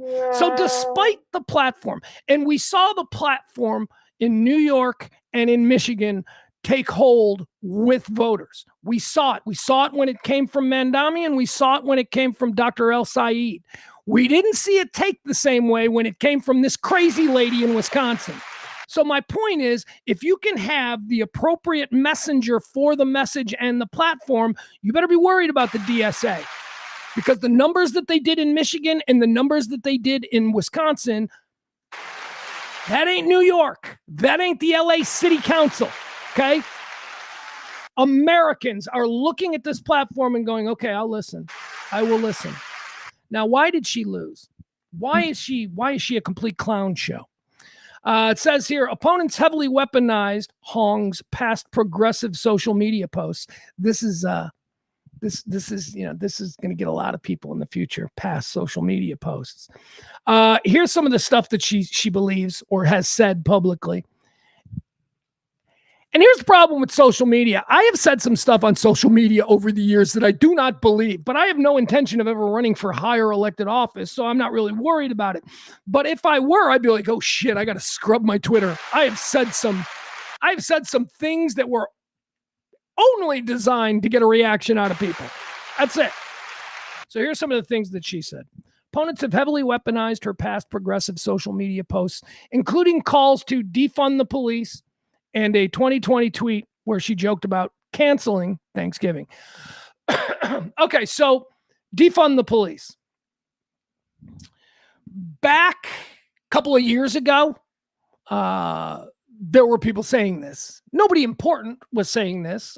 Totally unimportant people like 2022 version of Francesca Hong, who was just some idiot spouting bullshit on her Twitter feed. A lot of people said, defund the police. Nobody of any importance said this. The way that was framed was that, oh, look at the Democrats. This is what the Democrats... Show me one important, powerful, or significantly relevant Democrat who said defund the police. That is such a stupid thing, but I understand why the right ran with it and tried to attach it to everything that is left of center. Well, if you're left of center, you must want to defund the police. Bitch, I'm left of center. I come from a police family, and I, from the moment I heard that, knew that was stupid. That's not a real thing, defund the police, but anyway, she supported it. She actually supported it. She's like, someday I want to be governor, but first, defund the police. Get the fuck out of here. Canceling Thanksgiving. Thanksgiving needs to be canceled because, Columbus and whatnot. Oh, Jesus. See, here is what these people need to recognize. And maybe they don't. Maybe I am wrong. Maybe what these crazies on the left are saying when they say things like, let's cancel Thanksgiving. Maybe these crazy people on the left are just trying to counterbalance the equally crazy shit that we heard on the right. There's the right, the formerly Republican Party has gone completely into lunatic land. The extreme of the right wing has gained power. Now, I, as someone in the middle, I would like to see that fixed by having more normal, moderate, thoughtful, and reasonable dialogue coming from the center left. But that's not what we're doing. We're going all the way to defund the police on the left to balance out the kids in cages or whatever the hell it is that's on the right. We're going all the fake war in Iran to get people to stop talking about how the president's probably a pedophile. The fake war. We're going all the way. I want to hear new voices that are not extremist voices. And anyone who thinks that they can run for elected office statewide, not even just, your local community. I don't know. You might have enough friends to get you there. But at statewide, if you think you can be elected by saying shit like, let's cancel Thanksgiving because of Columbus, you don't understand the way the independent voter reacts to that. The independent voter myself, the moderate guy in the middle, I hear that, I roll my eyes and I go, that person can never be taken seriously. Because yes, of course, I understand the sordid history of Columbus and colonialism and all of that kind of stuff. But that ship has sailed, okay? We do Columbus Day in this country. Columbus, the myth, okay? We celebrate the myth, not necessarily the facts. The myth is that he discovered American Columbus Day and blah, blah, blah. It means a lot to the Italians. Okay, fine, whatever. You can't just now in 2026 start going around going, oh yeah, we're not doing that holiday anymore because this guy was this. You can't do it. It's stupid. Beyond Thanksgiving, opponents dug up old social media history where Hong questioned or criticized the capitalistic, historical, or societal implications of almost every major American holiday, including Independence Day. Well, you knew she'd have a problem with Independence Day.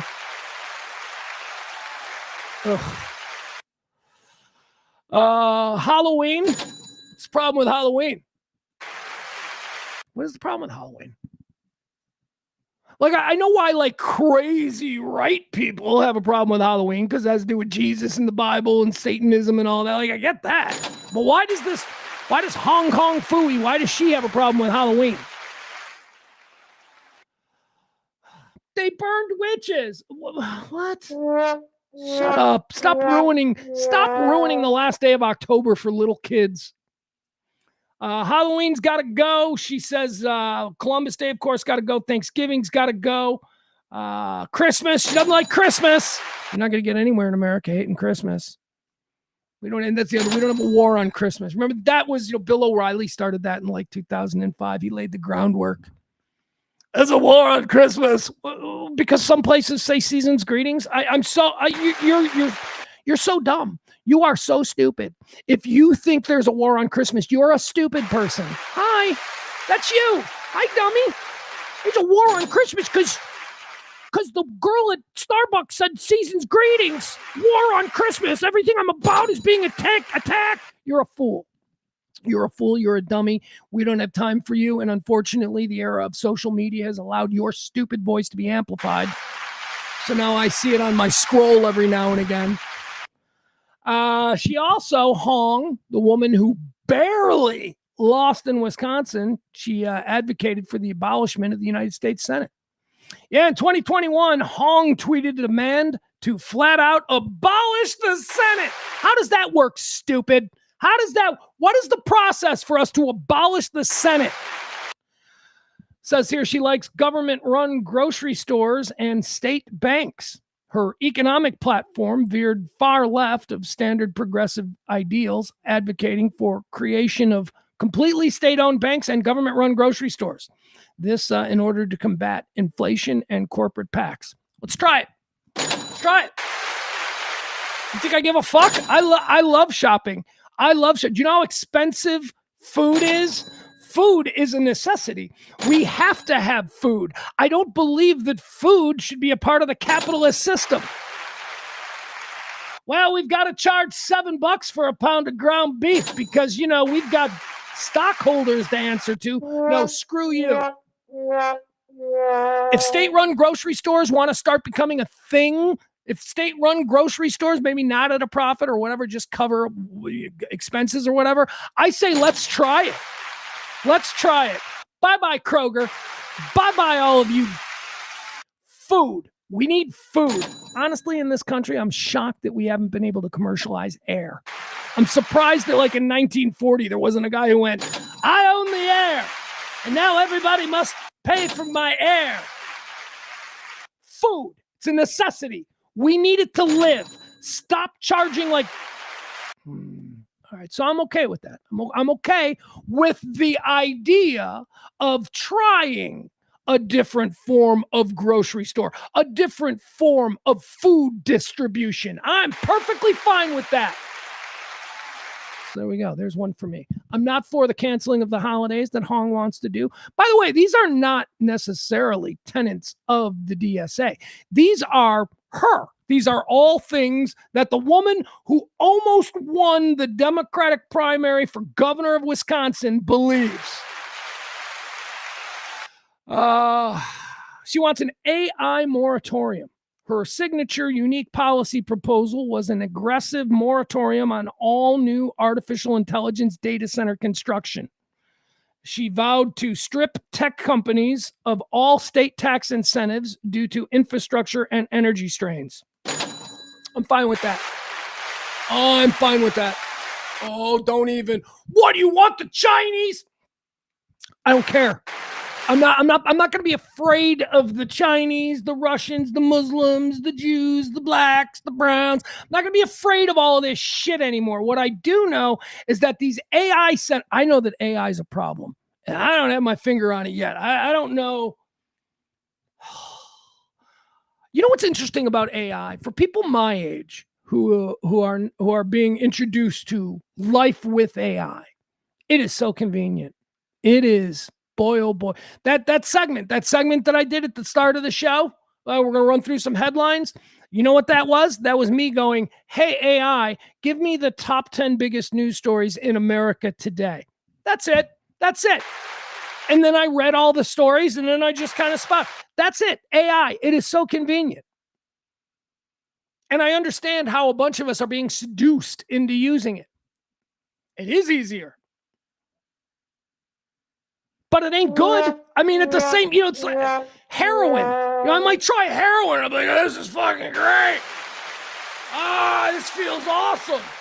Oh my God, I was so sad and not having a good time at all. And then I shot some heroin into my arm, and now I feel really good. This feels great. See, but I know that ultimately it's a bad thing. That's how I feel about AI. And as I said, me, as somebody my age, I'm using it as a crutch. I'm using it as a toy. I'm using it as something that's interesting and new and fun. I got a 17-year-old son who will never use AI. And he's not weird among his generation. He seems to be fairly representative of his friend group. They are so anti-AI. They know what AI is. More than I do, apparently. They see what the rise of AI is going to do for their expectations of whatever a happy life is. No jobs, nothing. What are we supposed to do?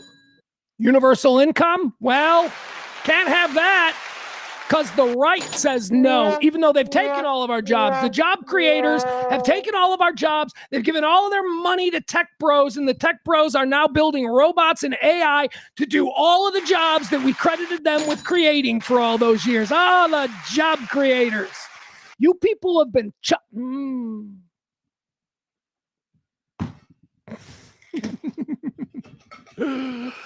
Eat the Rich. I got to get me an Eat the Rich t-shirt.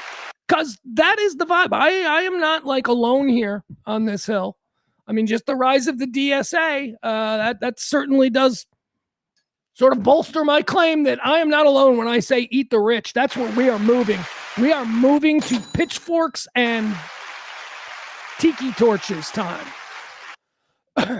All right. So the AI moratorium, I'm all for. I don't know what's going on here. I don't know what's happening with the AI thing. All I know is that there are these giant, massive warehouses that are going up all over. None of us know what they do or what the repercussions in the future are going to be for these things, what the quality of life in the communities that surround these things are going to be. We don't know. All we know is that we've got a president and a government who's got their foot on the gas, and they are bending over to accommodate whatever the tech bros want. Pause that shit. Pause it. What about the Chinese? Pause that shit. Not worried about the Chinese. Pause it. Well, but the Chinese will be able to make memes 5 times quicker than us. Memes, whatever. She also posted a whole bunch of stuff about the pedophile protector. She calls Trump the pedophile protector endlessly. And quite frankly, I'm okay with that one too. So as far as the provocative tweets from her past that a lot of people called up and said that made her wholly unqualified, I agree. I disagree with the cancel all holidays. Disagree with abolishing the Senate. Disagree with her tweet about defund the police. Intrigued by the DSA's notion of state-run grocery stores and banks. Very intrigued by that. Would be totally okay with that. Yeah, Fuck you, Capital One. Bye-bye. The AI thing I'm all for. Yeah, pedophile protector. He's a pedophile. He's probably a pedophile. I can't believe I'm looking at the president of the United States and I'm like, he's probably a pedophile. Can't really fix that. Now, here's the deal breaker for me. Okay. Now, this is the thing that she tweeted. And, all of the other stuff that she tweeted, I might be able to justify and go, yeah, but the party's platform is, it's good. I think we need to listen more to these people. They've got some ideas. Let's let them get a shot at it. Until this tweet. There was this tweet, the famous Culver's tweet. It should be noted, by the way, that Francesca Hong is in an interracial marriage. She is married to a white man and she has a biracial son. Her son is her name is Hong. Her son is half Korean. I think she is Korean, maybe Japanese. No disrespect. I just don't know. Hong, that sounds Chinese, possibly Korean. Anyway, so she's got like a interracial child who is half Asian and half Western, right?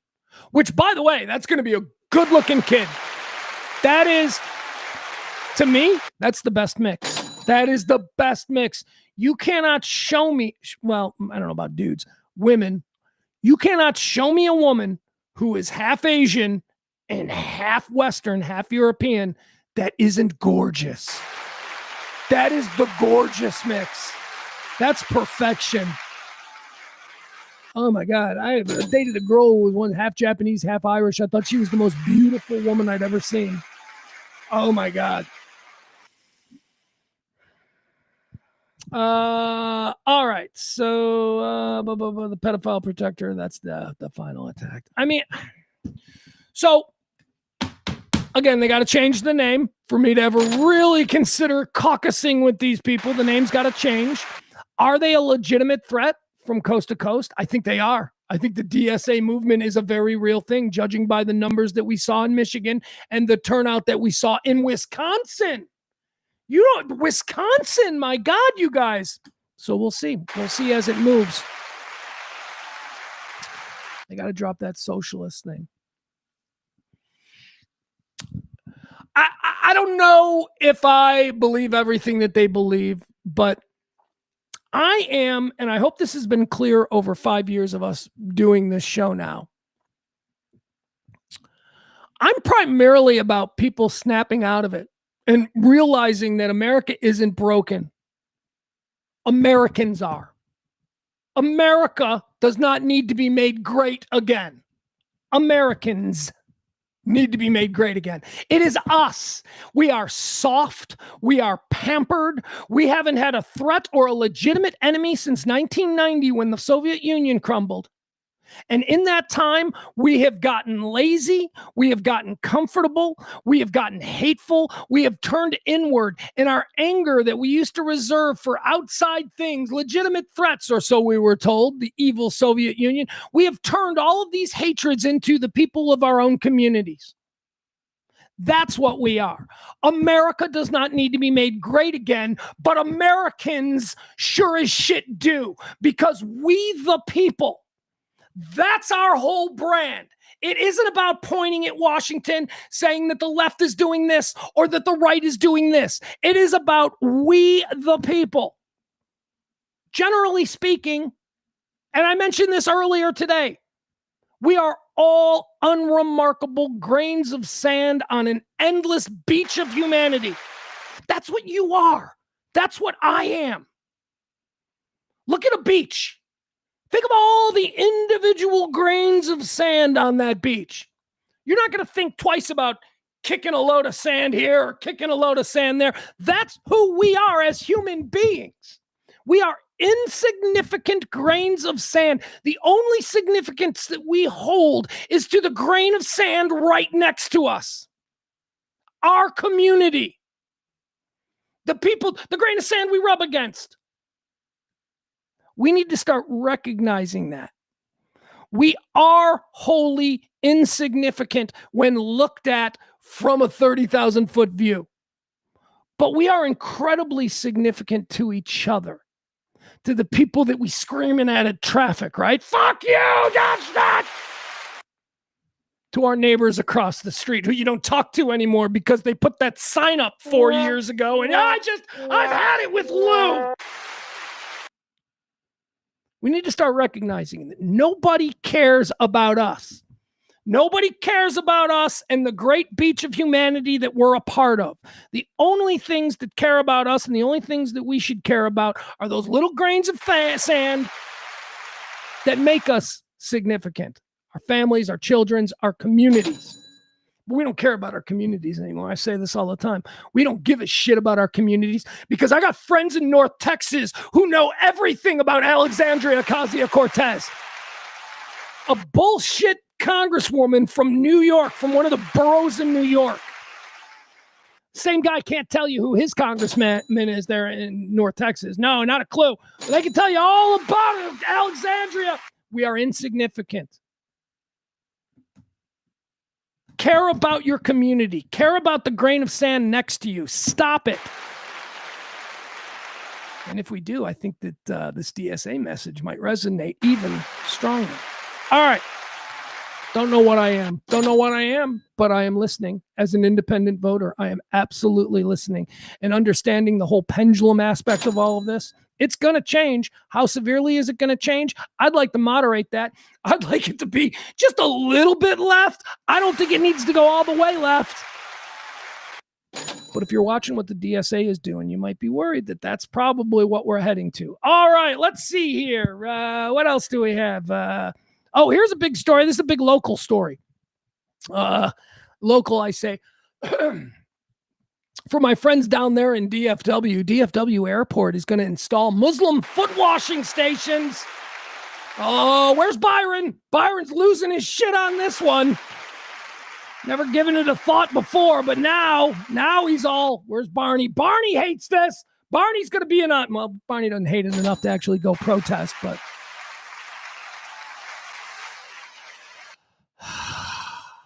Let's see. Dallas-Fort Worth Airport to install Muslim foot wash stations inside terminal bathrooms. Dallas-Fort Worth International Airport is set, by the way, that's the important word there, international. Oh, I know you think it's yours. Living there in Grapevine going, that's my airport. It's a fucking international airport, dude. Okay? It is not even Texas. It's in an international airport. People from all over the world travel through that airport on their way to this place or that place or the next place, whatever. International airport. It's not the Grapevine Mills Mall, okay? Dallas-Fort Worth International Airport is set to install Islamic foot washing stations inside its terminal bathrooms. The project was officially registered by the Texas Department of Licensing and Regulation. Excuse me. Ooh. Take a break. The project was officially registered by the Texas Department of Licensing and Regulation on July 31st and will reportedly be completed by the end of next year. According to records of the project's details, the ablution stations, they're called ablution stations.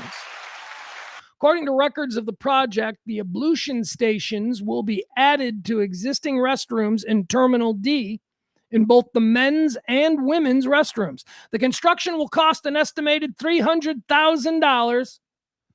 Why paying for that? No, you're not. You're not fucking paying for this. Shut up. It's not a tax dollar thing. Shut up, stupid. It's being privately funded. Probably by one of them Muslims. The washing stations will provide a dedicated space in the public airport bathrooms for Muslims to wash their feet before prayer. This is an Islamic tradition known as wudu. The project is also intended to prevent airport passengers from using regular sinks for the same purpose, which has led to complaints of unhygienic conditions and water on the floor. Okay, so obviously this is one of them headlines going to get people all excited. Oh my God, this is what's happening. Sharia foot washing is coming to shut up. Shut up. You know, we're not the only culture in this world. There are a whole bunch of other religions and cultures and all kinds of things that good people do as a part of their kind of life. This is not some attack on you as a Texan. This is not some attack on us as Americans. All this is us going, yeah, we're going to be cool outside. Well, that's cool. It's cool if you're different. We'll accommodate you because it's an international airport. We understand that people are traveling through this airport from all around the world, and people have other needs and other desires, and it is incumbent upon any well-run international airport to do the best they can to accommodate these needs. Now, why is it being done? It's being done because people are already washing their feet. See, this is in response to a problem that has been going on for years at DFW, and that is people from other parts of the world, Muslims, who have to adhere to a strict prayer schedule. Washing of the feet, or wudu, is apparently a part of their entire process, so they're doing it anyway. Okay. And what they were doing was they were washing their feet in the regular sinks of men's rooms and women's rooms at DFW. This was causing all kinds of problems. There was mess. Water was spilling on the floor. It became dangerous. People were slipping. So they decided that instead of having to worry about $1 million lawsuit because some business traveler slipped while some Muslim was washing his feet, they decided to head that off at the pass. And for $300,000, they'll just build some dedicated. This shouldn't be a problem for anybody. This seems like they recognized a problem. The problem is that Muslims are washing their feet. Well, then just tell them they can't do that. Well, see, now you're an asshole, because we have to be accommodating once again to other people's cultures. Unless you're one of these people who are not. Unless you're one of these people who are just like, nope, only my culture. All other cultures must be destroyed. If you're that person, then fuck you and get the hell out of here, because I don't want to waste any more time with you listening. All right, get out of here. Other cultures exist. International airports service people different than you. They have needs that maybe you've never considered before. This is the airport saying, look, we're tired of having this problem with wet floors. We're going to make a dedicated space where these good people of faith can go and practice their vocation in a way that isn't going to cause problems for everybody else. That's the long and the short of the DFW foot washing stations. But if you want to turn it into another example of how Sharia law, even though they're not related at all, is a completely different thing, but whatever, continue being stupid. Here's Barney. I called Barney out, so Barney's got to be allowed to respond. Wait, we'll start from the beginning. I called Barney out because Barney is a totem for MAGA. I know he's not. I know. Look, here's what I know about Barney, and I don't put any words in his mouth, but I will. Barney knows that Barney's a decent, smart, educated, good all-American person. He knows what this guy is. Okay. But he's so dug in. It's like, and he hates people like me. He doesn't hate me because Barney and I like each other. But, we've kind of for a long time been going, this guy's obviously a weirdo. And you guys seem to be ignoring what a weirdo he is. Like, I think Barney's at the point now where he knows. He knows he's a weirdo. But also, I think Barney might think it's better than whatever the alternative is. So. All right, so here's what Barney says. He says, can anybody use them? Can we just call them foot washing stations? Or do they got to be Islamic? Here's how I would answer this question, not knowing the facts at all. Yes, absolutely. Because now, Barney, and I'm with you, if you say these dedicated Muslim foot washing stations are only for Muslims, well, then I'm upset. What if I see it and I go, you know what? A good foot washing is something I'd enjoy right now. You're telling me I can't? It's a great point, Barney. They should be for everything. He also points out the clearly obvious thing here. Terminal D is the international terminal. That's why it's there. It's because this is where all the people from, other places are going. Barney then says, foot washing used to be big with the Jews, as I recall.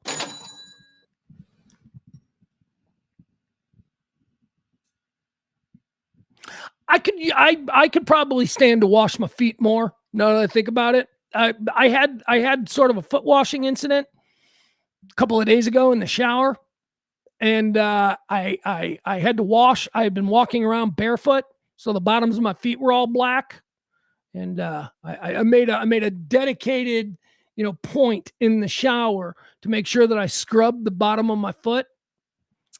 And I realized while I was down there doing it that I don't wash the bottom of my foot, generally speaking, because it was difficult for me to get into that position in the shower and scrub my feet. I think we could all use with a bit more foot washing. All right, there you have it.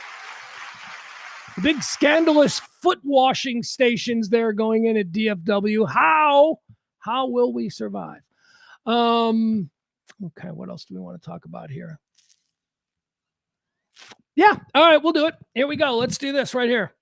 Oh, you know what I haven't done? I all day long, I just realized this is a problem.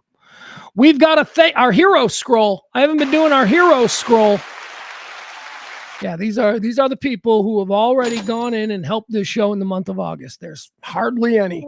We got to make like $400, $500 a month. That's like the goal, somewhere in there, like $100 a week. And we've got $28, and it's already the middle of August. So anyway, I do want to thank the people who have continued to tip this show, even though everybody else seems to have fallen by the wayside. I do want to thank you. So thank you all. And scene.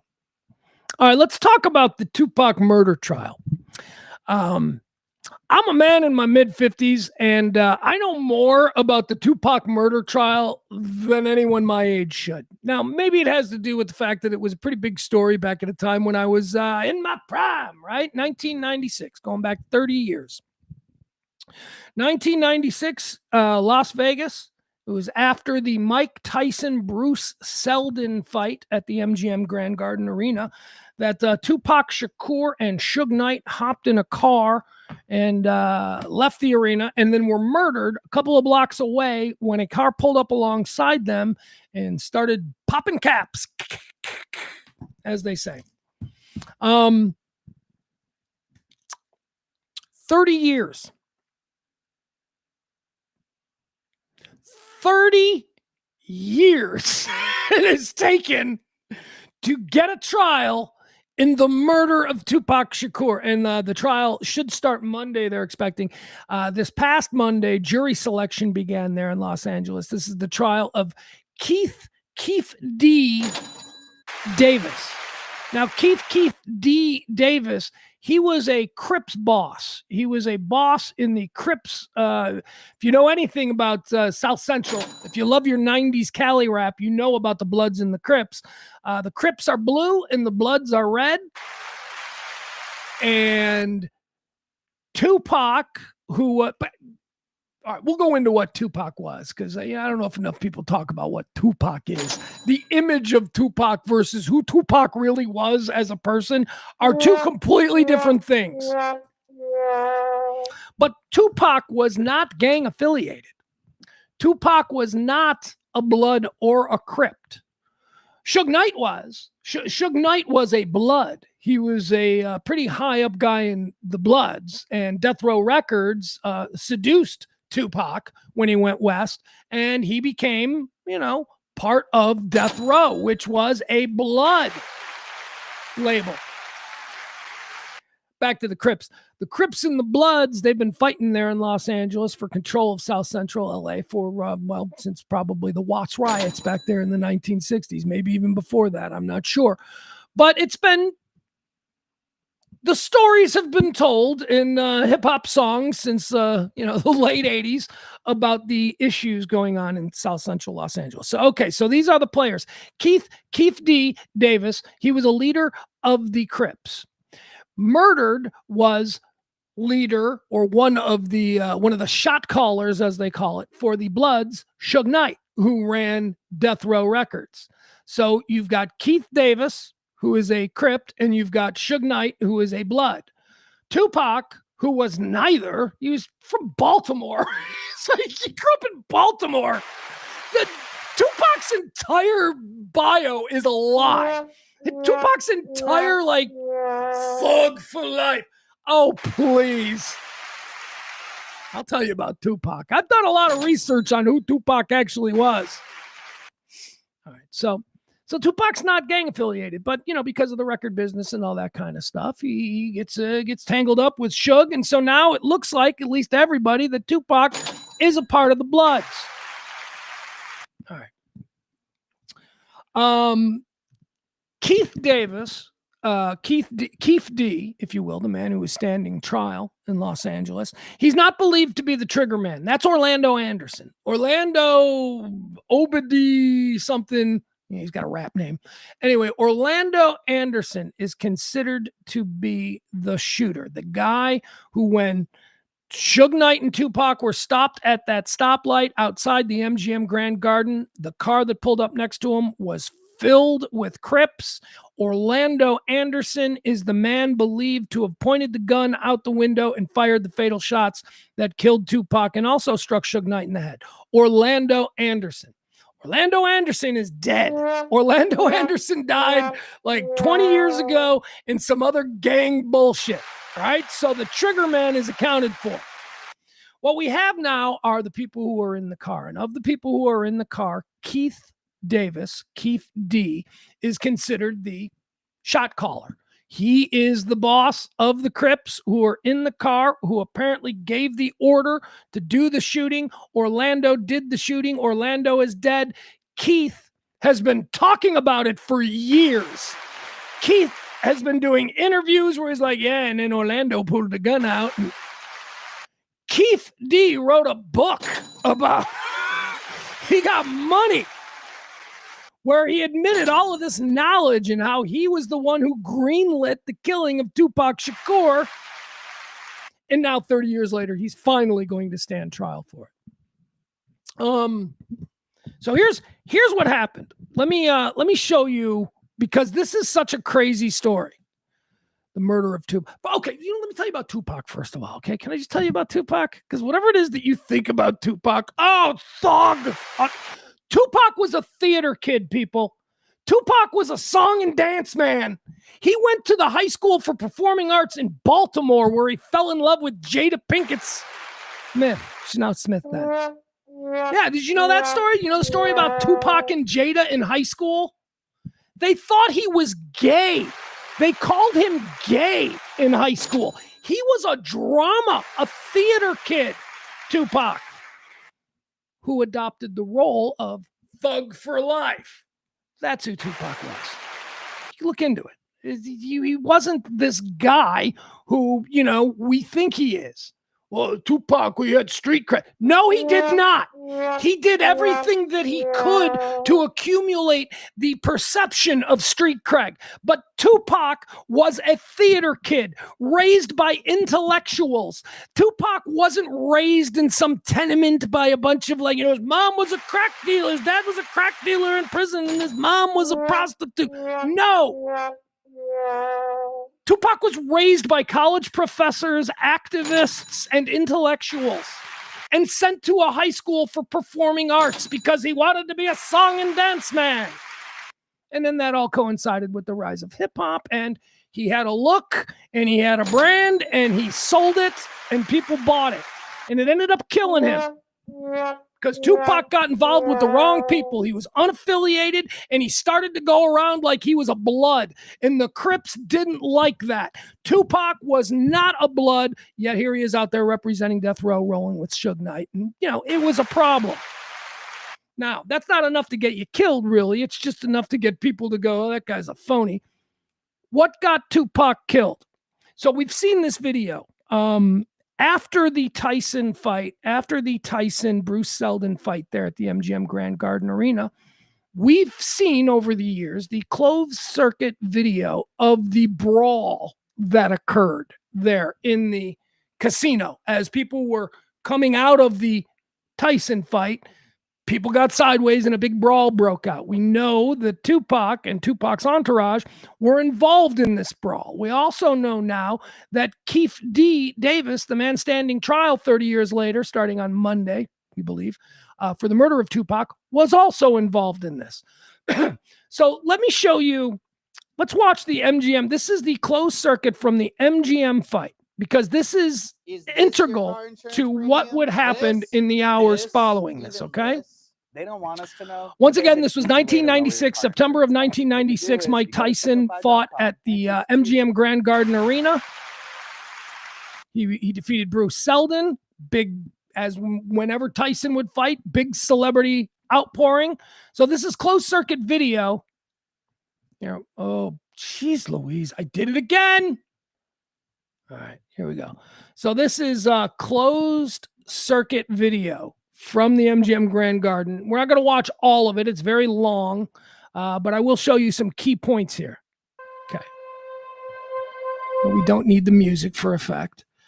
All right. I'm looking for the guy in the jersey. Look for a guy in a white. There it is. Okay. So this guy right here, right? Okay. This is the entourage of Keith Davis. This is the entourage of Keith D., the man who is standing trial. I believe the man in the jersey is Orlando Anderson. He's dead now, but the man in the jersey here is the guy who is believed by everybody to have pulled the trigger that killed Tupac while he was sitting at the stoplight. So, okay, so let's watch him. So Orlando Anderson.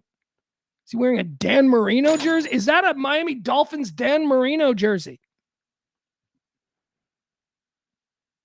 All right. I don't know what we're seeing here in this closed circuit TV, but what does need to be mentioned that I failed to do was a week before this, 1 week before this, this man here, Orlando Anderson, apparently walked up to Tupac and his entourage in a mall. Tupac was in a mall somewhere in Southern California. He was with a group of people.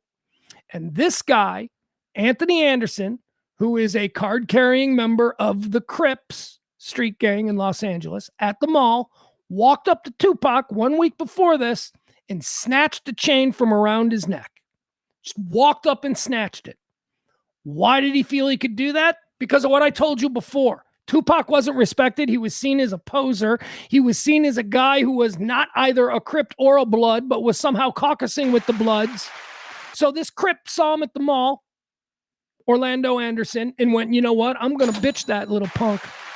Walked up, said, hey, snatched his fucking gold chain and just walked away. Not a damn thing Tupac could do about it, because Tupac wasn't running with his hardcore buddies then. He was just theater boy Pac. So Anthony Anderson snatched the gold chain and just walked away. Okay, that was a week before this. Now, both of these parties, they're again here in the lobby of the MGM Grand.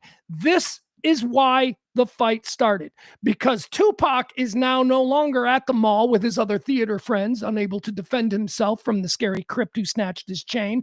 No, now Tupac is feeling himself. He's surrounded by his entourage of thugs and scary guys and Suge Knight. And he sees this guy, and Tupac's crew apparently try to stomp this guy. Okay, so here, this is where it's going to start. So again, we're talking about Tupac and his crew coming across another crew that humiliated Tupac at a mall a week before. Tupac looking for revenge. Keep your eye on the right side here. This is where the fight starts. This is where Tupac's guys find the... Here they go. There it is. All right. So here's the fight. Look at this guy. This guy's wearing like a white suit. He's got a crazy hat. They're just kicking. Security guards doing nothing. All right, so here is what's happening here. The person being attacked is in the Crypt crew. Here comes Tupac and his guys. Okay, so Tupac's and his guys, the Bloods. You see Suge Knight right here leading the way. They are now storming away after putting a beat down on Orlando Anderson. All right. Now, what you have to remember for context here is after this, they all jumped in cars and drove away. Tupac would be dead within the hour. Here, apparently we're seeing another side of this fight. Let's...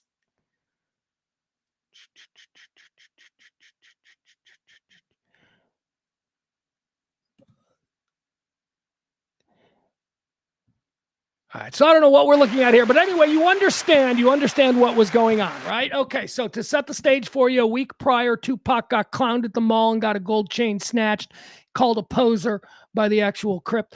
A week later, they're all together, not with one another, but they're all just happenstance together at the Bruce Seldon, Mike Tyson fight in Vegas. Tupac, now with his army of thugs, sees the guy who humiliated him at the mall and says, boys, go stomp him. So the boys go and stomp him. And then Tupac and his clan, they run. They run. They get in their cars and they drive away. Cut to the next hour, like within the next hour. So Orlando Anderson and his crew, which includes the man on trial now for the murder of Tupac, Keith D. Orlando and his crew are like, man, we got to find that motherfucker. We got to blah, blah. You know, that whole thing. They're hot. They're angry. They got jumped. Tupac ran. They ran. They're gone. So Keith D and Orlando Anderson and a couple of other people, they load into a car and they start driving around. They are looking for Pac. They are trying to find him. Finally, they see a whole bunch of people on a street corner going crazy. They're like, it's Pac and Suge, it's Pac and Suge. And they're running up and they're signing autographs. And that's when Keith D, Orlando Anderson, and the carload of Crips pull up right alongside Suge Knight. Suge Knight's driving. And the car that Tupac was in. That's when Orlando Anderson pulled the gun, went pop, pop, pop, killed him, sped off. For 30 years, nobody could solve this crime. For 30 years, there seemed to be very little interest in solving this crime, despite the fact that everybody that was in that car with Keith D, everybody in that car is dead now. Keith D's the only one alive. And for the last 20 years, he's been giving interviews and he's been talking about, he wrote a book about how he did this. And so now finally we are getting the trial. How about this? Let's listen to this. Let's listen to Keith. Here's Keith telling the story himself about what went down. This is what they are using, his own interviews and his own book against him. This is what he's being charged with. The evidence that the prosecutors are bringing in this trial are almost entirely his own words. Shit that he has said. Here he is. This is Keith D. We'll listen to a little bit of this. This is from about 15 years ago. Now, let me tell you what happened, I think, with Keith D. I think, as I said, this trial, this murder, 30 years in the making. This happened 30 years ago. I think that once you get about 10 years outside the murder, Keith D, he's now like a retired shot caller with the Crips. I don't know if he ever retire, but he's an older man now. He's in unk status. You know what I mean? None of the youngins give him any respect. So he's got to start, blowing his legacy. He's got to start telling people. So about 10 years ago, 20 years ago, maybe, he starts feeling comfortable that nobody's ever going to solve the Tupac thing. And he wants a little bit of street cred in the community because the youngins, they don't remember what unk was back in the day. So he starts talking. And he starts talking and he starts doing shit like this. All right, let's watch. Here it is. Keith D. So let's talk about what happens next. Based on what the book says, Zip gave you guys a Glock, and you guys tossed it in the back seat. And Bubble Up was a driver, and Baby Lane and Freaky were in the back seat. We were just all in the car together. Just say that. This was the white. Bubble Up, Baby Lane, Freaky, Keith D. I think Orlando Anderson is Bubble Up. I think that's Orlando Anderson. Bubble Up. Cadillac. Yeah. Okay. So you guys are driving around, and then you hear these girls say, Tupac, Tupac. No, we coming up, what's the name? What's that, Flamingo? Yeah, I think it's Flamingo. We was coming up Flamingo and got to the light. We was going to go drink and smoke some weed, and he happened to be hanging out the window. He was hanging out the window like he was in a parade. Tupac. Yeah, he was. So what happens next? And we just came, and shit. I ain't gonna go into details like that, you know what I'm saying? But, you got it in a book. You done played it, everything else, you know what I'm saying? Yeah. Well, in the book, you said that as you're driving up towards the BMW, with Suge driving and Tupac in the passenger seat, and you said that Tupac pulled out a gun. It looked like he was reaching, yeah. Yeah, it did. Okay. Yeah. Did you actually see a gun? No, shit. Once he got to reaching, I got to ducking. So someone from your car That's what happened. started shooting at Tupac and Suge. Lane starts blasting. You say Suge looks over, he sees. All right, this is the police interview from years before the interview we just saw. The interview that we just saw was from about 15 years ago. This is a police interview from 20 years ago. You? He looks right at you? Yeah, he look at me. Okay. When he looks over at you, and then, Tupac's busy getting shot. Evidently, the story is Tupac's trying to either get out In of the the back seat or something. Yeah, what do you see happening inside their car? Jumping in. I seen a bullet going Suge head. I thought he was dead. So Orlando. By the way, interesting story. The way he just said there, I saw a bullet go into Suge's head. I thought he was dead. Suge Knight took a bullet right in the head and seems to have just walked it off. Anyway, the interesting thing about Keith D here and Suge Knight, is that they grew up on the same block. They're the same age. They went to school together their entire lives and actually played football together and were very good friends. Boy, that's what gang affiliation will do, huh? This guy grew up lifelong friends on the same block as Suge Knight, Keith D, and then here he finds himself in, the late summer of 1996. I saw a bullet go in Suge's head. I mean, just weird. Joining a team. They joined different teams. Suge joined the Bloods. He joined the Crips. Across Dre? I seen a bullet going Suge head. I thought he was dead. So Orlando shot across Dre? He leaned over on the window. We rolled down the window, popped. Who was it? They would drove on my side. I would pop them. You know what I'm saying? But they was on the other side. Right. I'm not gonna go into details on that one. Keep the streets on me. I ain't gonna go into detail on that. Well, I'm gonna go. All right. Well, we're gonna go into detail starting on Monday. We're gonna get all the details on what exactly happened. Of course, he did it. Yeah, I didn't think he pulled the trigger. I believe the stories he's been telling. Makes perfect sense when you see the video, when you understand that this was a problem that began a week earlier at a mall in Southern California where Tupac was humiliated by Orlando Anderson, Bubble Up, who saw Tupac at a mall and walked up and just snatched his chain. This was Tupac feeling himself, getting a little bit of revenge, and then it was the other guys getting the ultimate revenge. All right, so we're going to get all of these details. They're going to come out on Monday. 30 years. Doesn't really seem like the crime of the century, guys. I got to be honest. I don't know why it's taken 30 years to get here. This does not seem like... All right. Let's see here. What else do we have?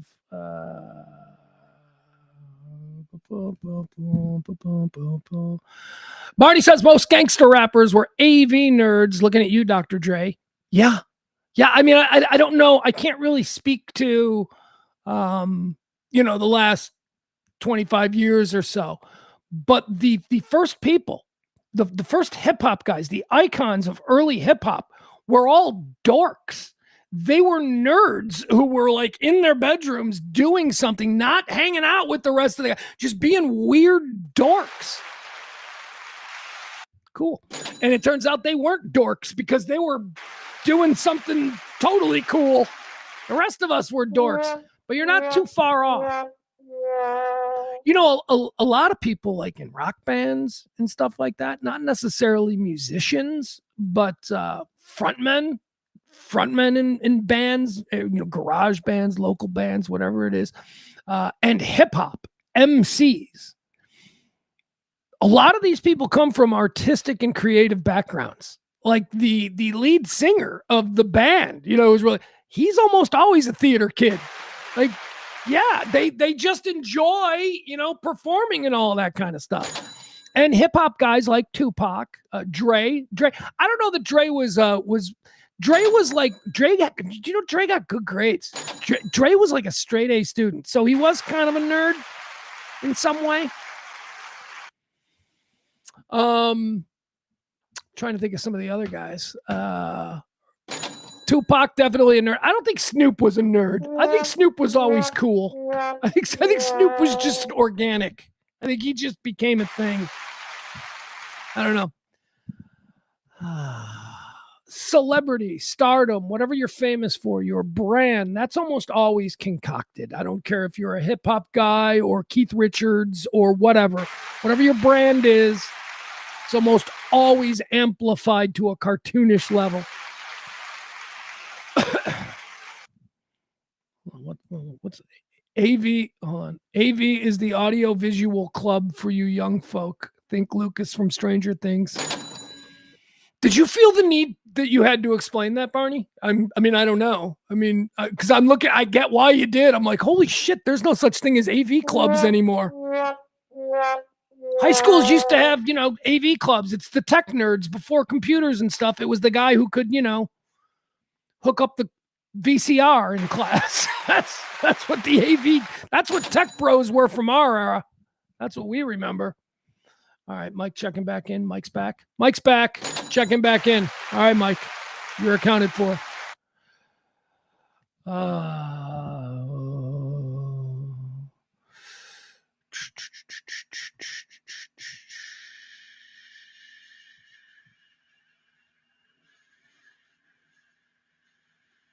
Sorry, just looking at some of the things I've missed there in the chat room. All right, let's see here. What else do we want to do? By the way, we're going to be covering the Tupac trial next week because, I love my trials. We got a couple of big trials coming up. We've got Luigi Mangione. He's going for a plea deal that could cause some form of double jeopardy that might totally screw the state of New York. We'll tell you all about that tomorrow. We're going to do the Mangione thing. Luigi Mangione, he's got his trial coming up. That's going to be a big one. No cameras. And Tupac, the Tupac trial starts on Monday. So I'm going to be into both of them.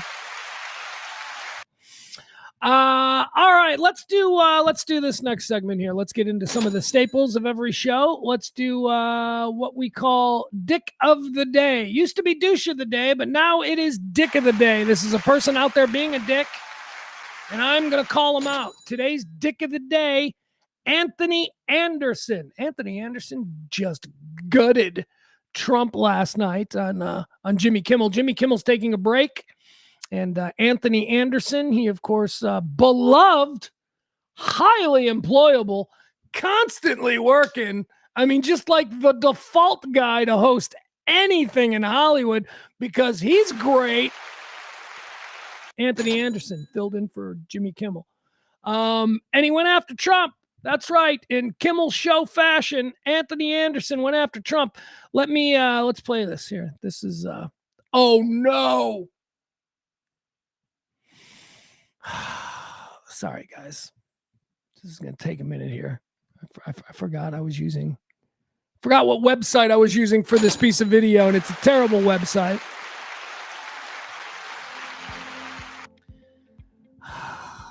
It's going to make me wait for a commercial now. So hold on. Let's listen to Anthony Anderson filling in for Jimmy Kimmel. He went after Trump pretty hard, and he is our Dick of the Day, and I'll tell you why he's our Dick of the Day after we listen to his little hunk here. 4, 3, 2, how many?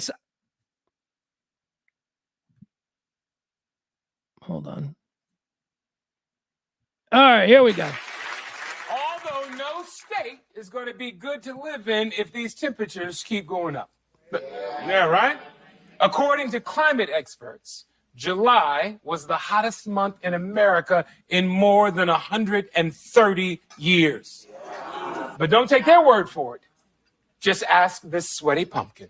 America is the hottest country anywhere in the world, and it is. And if you think about it, 7 or 8 months ago, we were cold as ice. Our country is hot and hot as it can be. Our country is the hottest country in the world. We right now have the hottest nation anywhere in the world. I think we're the hottest country in the world right now. We are the hottest country anywhere in the world. The hottest country anywhere in the world. The hottest country anywhere in the world. The hottest country in the world. The hottest country in the world. The hottest. The hottest. The hottest. The hottest. And that sun is hot.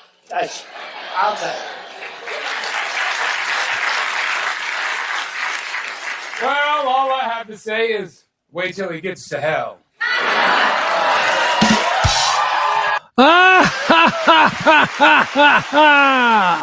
All right, well, you expect that. I mean, the Kimmel audience has been primed for years now to expect that kind of a take on the president. No, I don't disagree with it. I mean, you know me, I don't like the guy. But here's where I call bullshit. Anthony Anderson is so confusing to me. I don't look, I've got thoughts on why this is happening. Maybe I'm too cowardly to actually say exactly why I think this is happening. Doesn't make any sense. I mean, what I think is happening makes zero sense. So it's not reasonable. But Anthony Anderson is one of the most bankable people in Hollywood as far as television goes. Can't open a movie. He's not a movie star. Nobody's going to go to a movie to see him. But as far as like having sitcom opportunities, hosting opportunities, it's the Emmy Awards hosted by Anthony Anderson. You know, he's just always getting work. Jimmy Kimmel, without a thought in the world, he's just going to let him host for him there while he's on vacation. Why do I find this so confusing? Well, one, just straight off the top, I don't get him. I don't get the appeal of Anthony Anderson. I don't think he's particularly good. I don't think he's particularly talented. He was in The Shield. He was in a season of The Shield opposite Glenn Close where he played a gang member. He was very good in that. I have not seen him really be good in anything else. I don't understand why he keeps getting all the work that he gets, especially when you consider his checkered past. This guy survived Me Too like nobody we've ever seen. And I can't explain it. I don't want to explain it because it's a troubling thought that I have on why Anthony Anderson has been allowed to continue working, keeps getting jobs, high-profile jobs, jobs with ABC Disney. This man has been accused credibly 4 times of rape and sexual assault over the last 10, 15 years. One of them completely went away. It was a civil case. He didn't even let it go to court. They just settled for a major amount. He's written checks to people to keep them quiet about his behavior. Most famously during the filming of Hustle and Flow. Do you remember the movie Hustle and Flow? This is the real troubling one. Look, it's compounded. The troubling aspects are compounded when after this one, there are numerous other ones. Like he didn't learn anything from this first one, but this first one, as far as the details, the things that occurred on the set of Hustle and Flow, they are the most disturbing and the most damning. He paid somebody. He paid the victim to go away, is what I think. I don't know. So what happened? This is back in 2004. Here, let me give you the story. Back in 2004, he was charged down in Mississippi with rape and 2004 rape charges while filming the movie Hustle and Flow in Memphis. A 25-year-old female extra accused Anderson and assistant director Wayne Witherspoon of luring her into a production trailer and then raping her. Anderson was arrested and charged with aggravated rape. Now, here's the story, and you can double check this.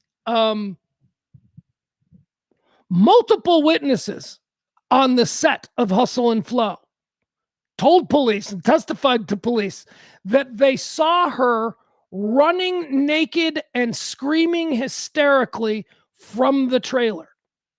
Now, why was she running naked from the trailer? Because somebody was passing by the trailer and heard her banging and screaming for help. This person then apparently opened the trailer and she came running out naked.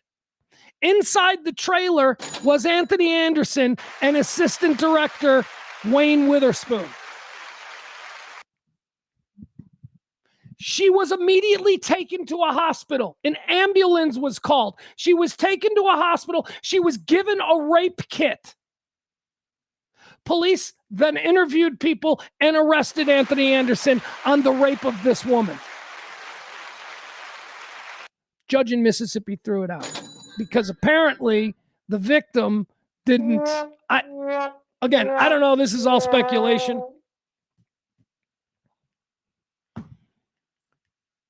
I guess a check was written. I don't know. But apparently it all went away. So, just another crazy bitch trying to get her bag of gold from some innocent male celebrity.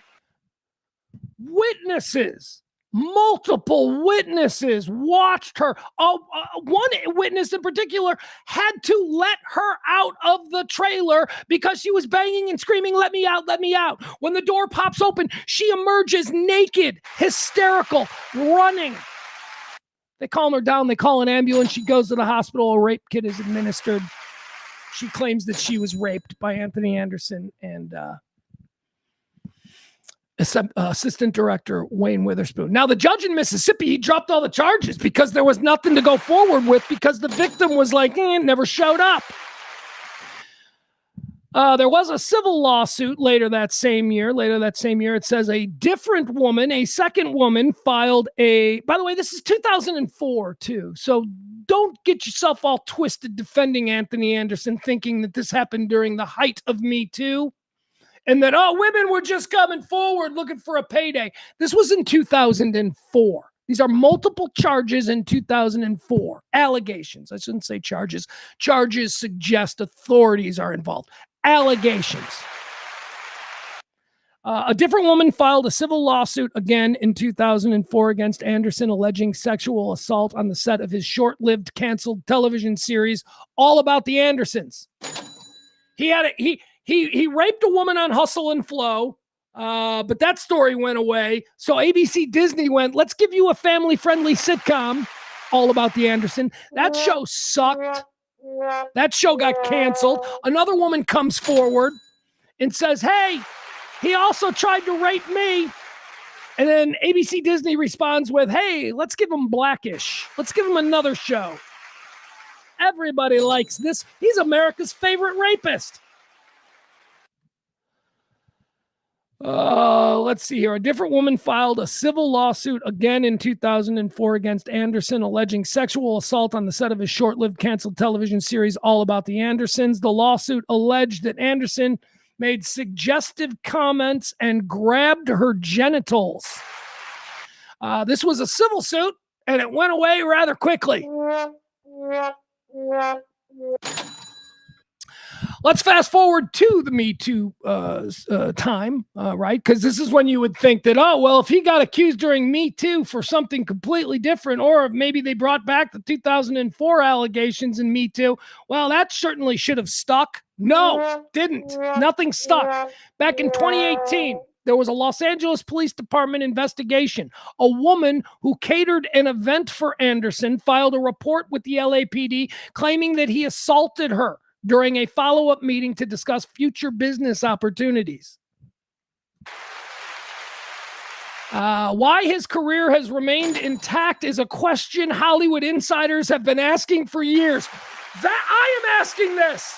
How has his career remained unblemished? How is Anthony Anderson being trotted out by ABC Disney to fill in for Jimmy Kimmel, and nobody is saying, isn't this guy an accused rapist? Hey, I'm not allowed to like Aziz Ansari anymore because he shot his shot with a girl once. Louis C.K. is not allowed to have anything anymore because he got drunk at a party when he was in his 20s and pulled his dick out. But Anthony Anderson is hosting the NAACP Awards. You are today's dick of the day, Anthony Anderson. Seriously. Yeah, he hosted just a couple of months ago. He hosted the NAACP Awards, and I'm watching this and I'm going, we are in the upside down. Nothing makes sense anymore. Jeez Louise. All right, there you go. That's our dick of the day, Anthony Anderson. I am never going to allow an opportunity to pass by where I don't get to slam that son of a bitch. I don't understand how he has been given a free pass, whereas everybody else, careers have been just absolutely destroyed. And Anthony Anderson, with 3, maybe 4 rape allegations in his past, seems to be getting better and better and more work. It makes no sense. I have a theory. I'm just not brave enough to share it with you. All right. Let's see here. Here. I wanted to mention this.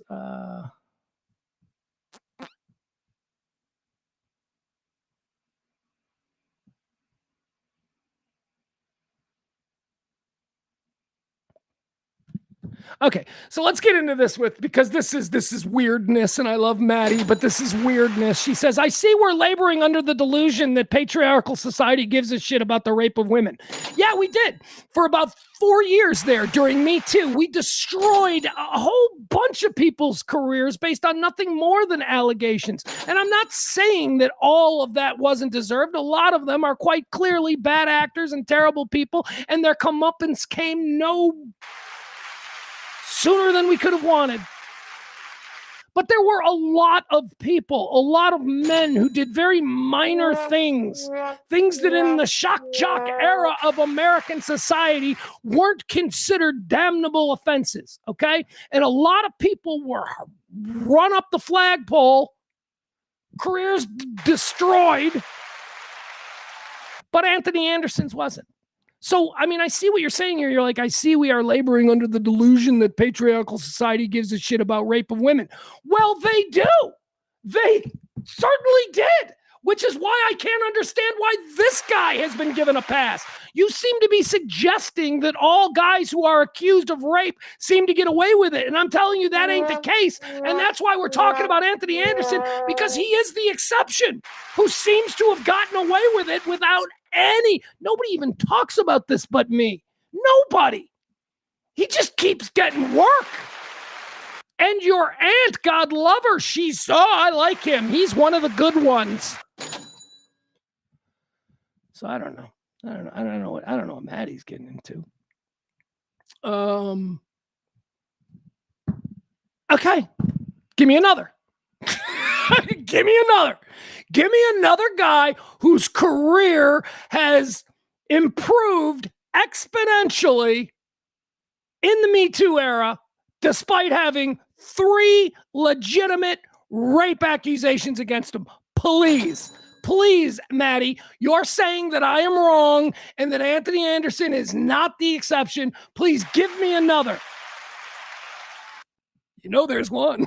There is one. You can say President Trump and you'd be right. But that's it. That's the only other one.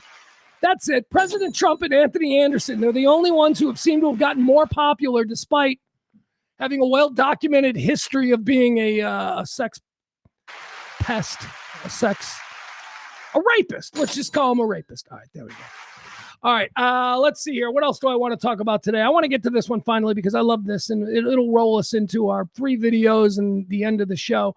I just spent 2 months in very close quarters, very, very close quarters with, do we not have it? Hold on a second.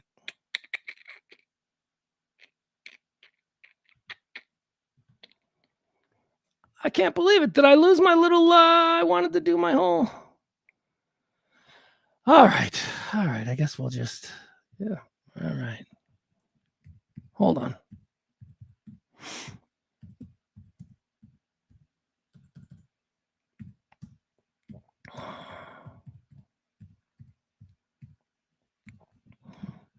All right, let's do this one. All right, here we go.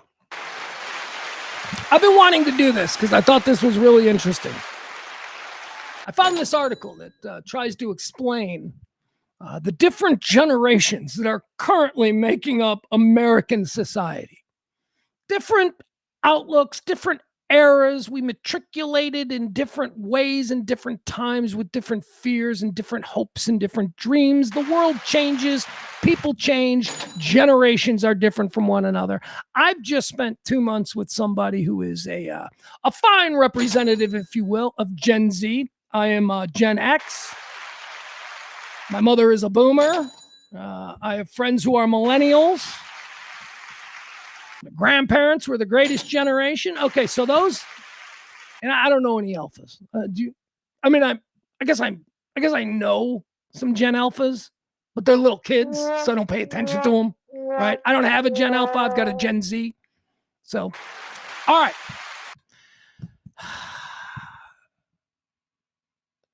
Cannot be denied that American civilized society is at its lowest point ever. I don't know. Well, maybe Civil War was a little bit worse, but as far as I'm concerned, civilized society is at its lowest point ever. And I found an article that tries to explain what exactly is happening, why there is a disconnect between people who in times past wouldn't have this strong of a disconnect. I mean, I think a lot of it has to do with the fact that completely different human beings exist than ever existed before. Gen Z, maybe even young millennials were the first of this, the digital generation. Everybody else is analog. Everybody else comes from, a different time, whether you're boomers, the greatest generation, or Gen X, or some of your older millennials. We come from a completely different time than anything that, we can say is normal for a Gen Z or a young millennial, if you will.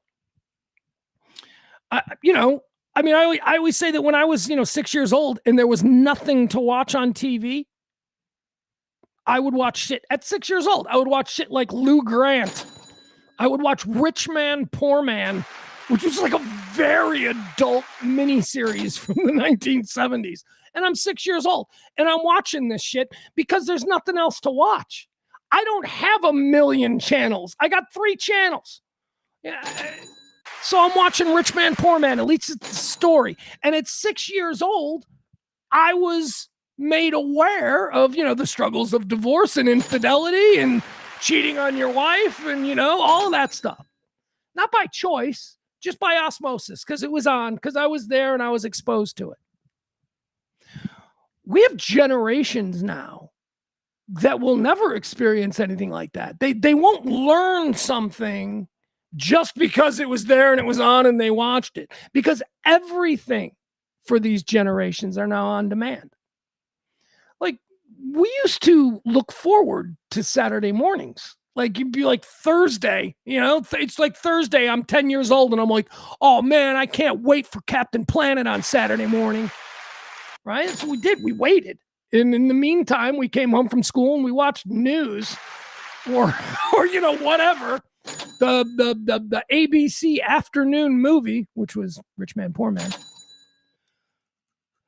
So what I'm saying is that we have life experiences that we didn't choose to have, and we have knowledge of things that we weren't interested in until it was just in front of us, and now we're like, I'm 6 years old. That's how divorce works. Kids today will never have that because everything is a candy store. Everything is exactly what they want. The on-demand world of, it's midnight on a Wednesday, and a kid wants to watch some cartoons, he can. Anyway, this has changed the way we're wired, and it's changed the way that we view the world, the way we accept things, the way we react to inconveniences. We're all used to being inconvenienced. Like, everybody that was born before the year 2000 expects a certain amount of inconvenience in our day. Other generations, the later ones, maybe they don't. So I found this interesting article and I wanted to share with you some of the things. What they were able to do here is they broke down each generation, at least the generations that are still to an extent active in our society, and sort of gave a one-sentence summation of what this generation is all about. So here are the generations, okay? Here's how they follow, right? So the generations that are actually active currently in our society is the silent generation. The silent generation was born between 1928 and 1945, okay? So these are our older people, right? Silent generation. Then we got the boomers. We all know about the boomers. The boomers are from 1946 to 1964. Anyone born between that window, you, sir, are a boomer. Then comes me and my kind. We are Gen X, 1965 to 1980. 1965 to 1980. That is Gen X. Millennials, 1981 to 1996.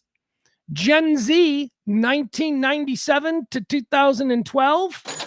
And the little ones, the oldest of which are 13 years old, Gen Alpha.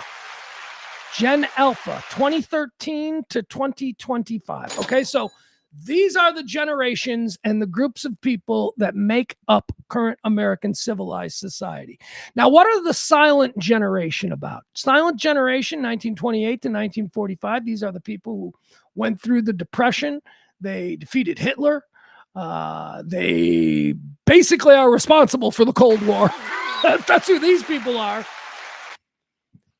Here's what sums up the silent generation or the greatest generation. I've heard it both ways, silent and greatest. Silent because they keep their mouth shut, because they grew up in a time when nobody wanted to hear from you.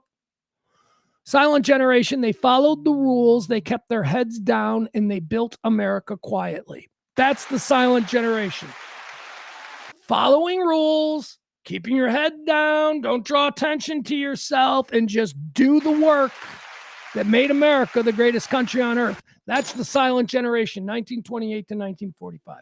Baby boomers. Baby boomers, 1946 to 1964. This is probably the most disliked generation of people, right? Like if there is like one group of people that all the other generations are like, yeah, they suck, it's baby boomers.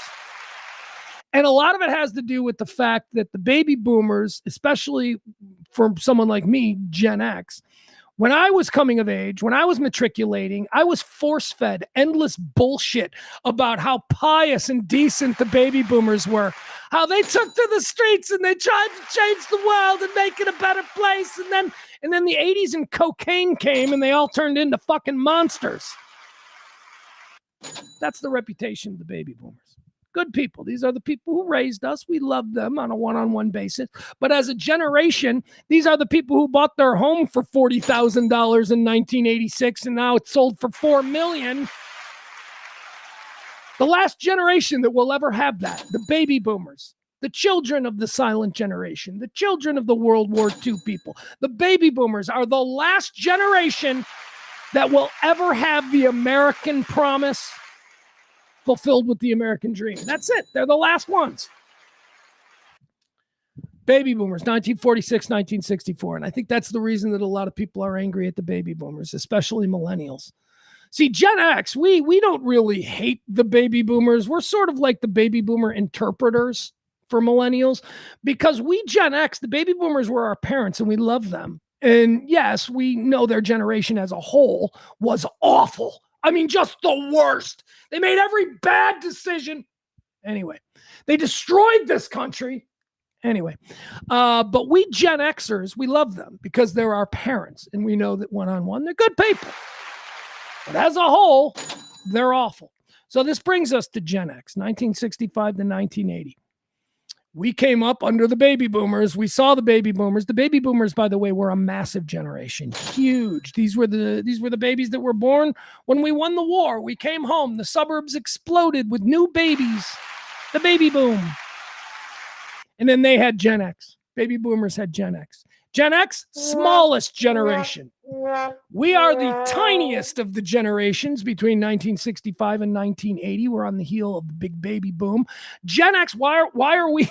Well, I'm going to tell you exactly why we're the smallest generation, why there's so few of us among our ranks, because it was our generation, Generation X, 1965 to 1980. We were the first group of Americans to actually view divorce as normal.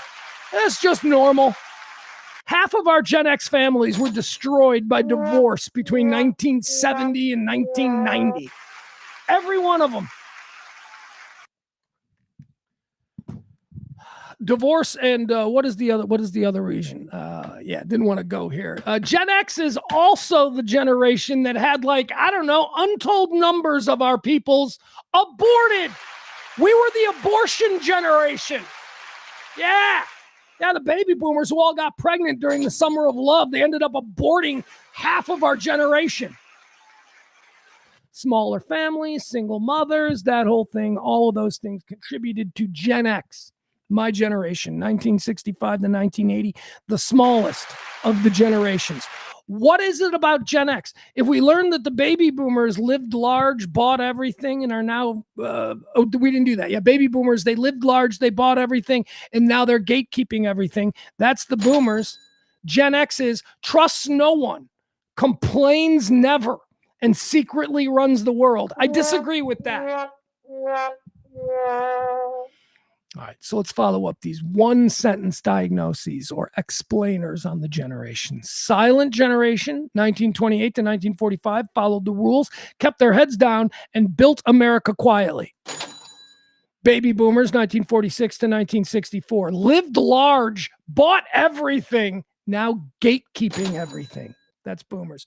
And Gen X, 1965 to 1980, trusts no one, complains little, secretly runs the world. I think we do secretly run the world. I mean, when you look at like almost everybody who's like really important on something is a Gen Xer. So, but we do keep our mouth shut. We do trust nobody. We were the generation who witnessed our parents completely selling out. And we witnessed it at a time when we were our most, when you're 18, 19, 20, 21, right? When you're that age, that's when you're your most radical. That's when you're the most, I see the world that's being laid before me and I don't like it and I want to make change. That's what you do at 18, 19, 20.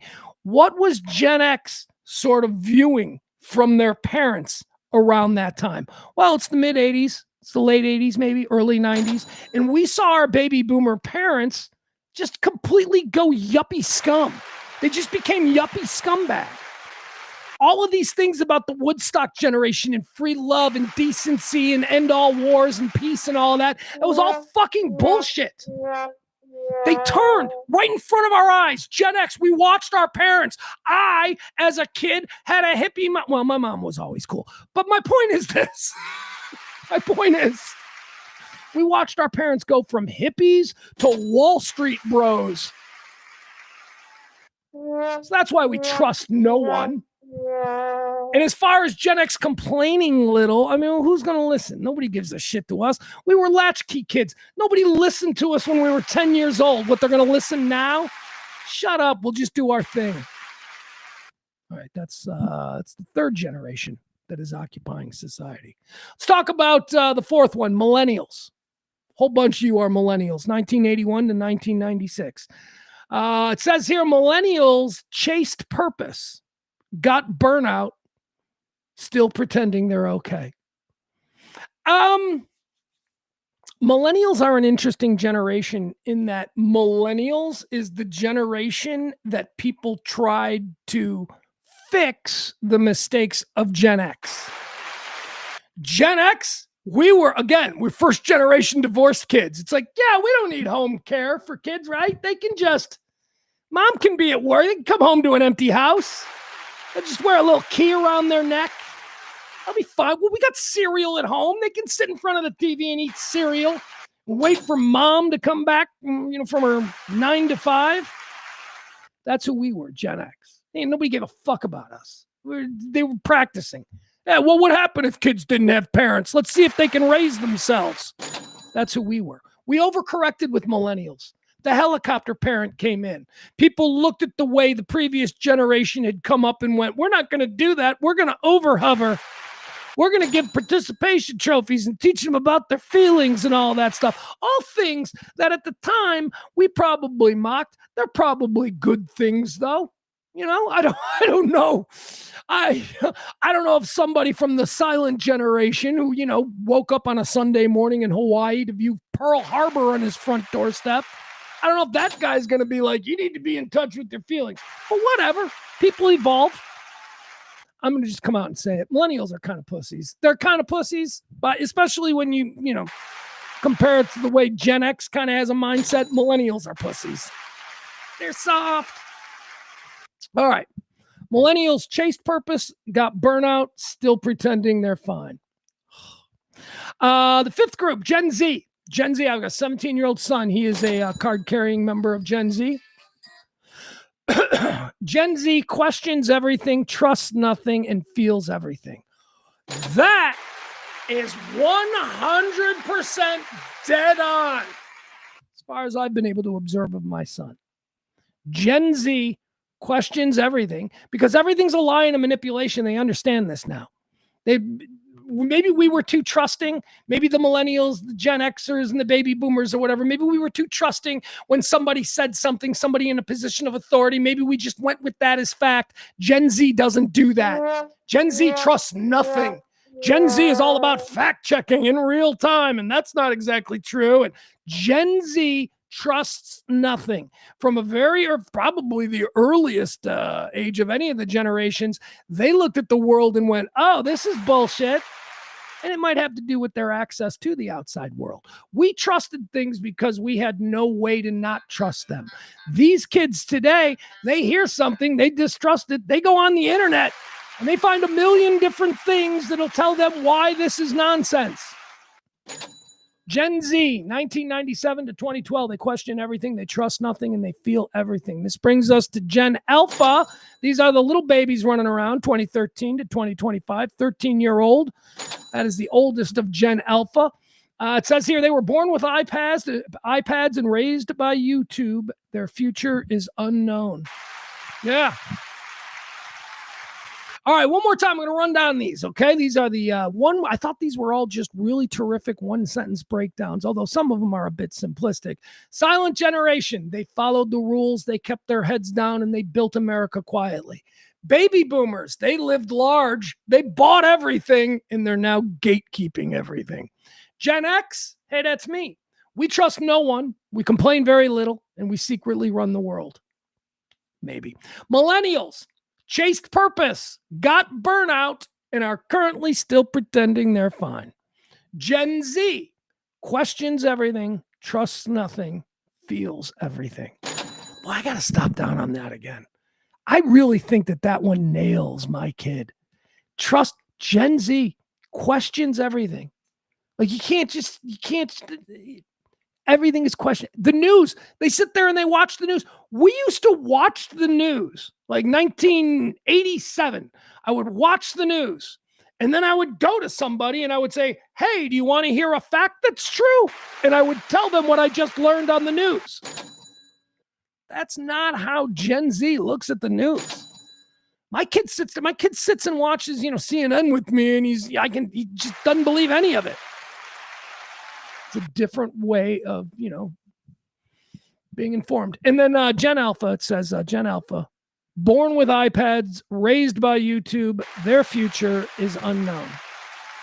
All right. I thought that was an interesting little article. Where did that come from? Well, where did that article come from? I don't care. It doesn't matter. None of you are going to look it up. Why do I even care? Anyway, it's out there. You can find it if you want.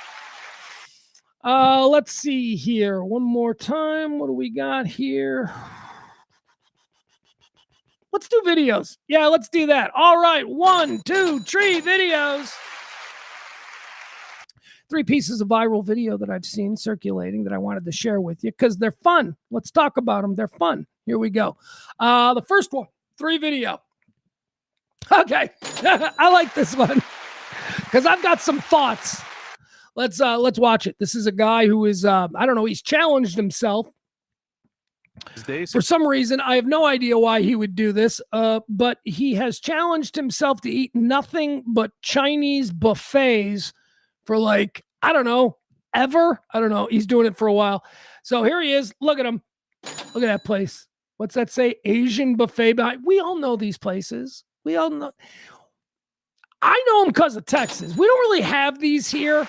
Like this level of Chinese restaurant is not really a thing, at least not in the Chicagoland area, because we have a very vibrant and very big Chinese community, and we've got a very big Chinatown, and every suburb has a really good Chinese restaurant that is affiliated with Chinatown.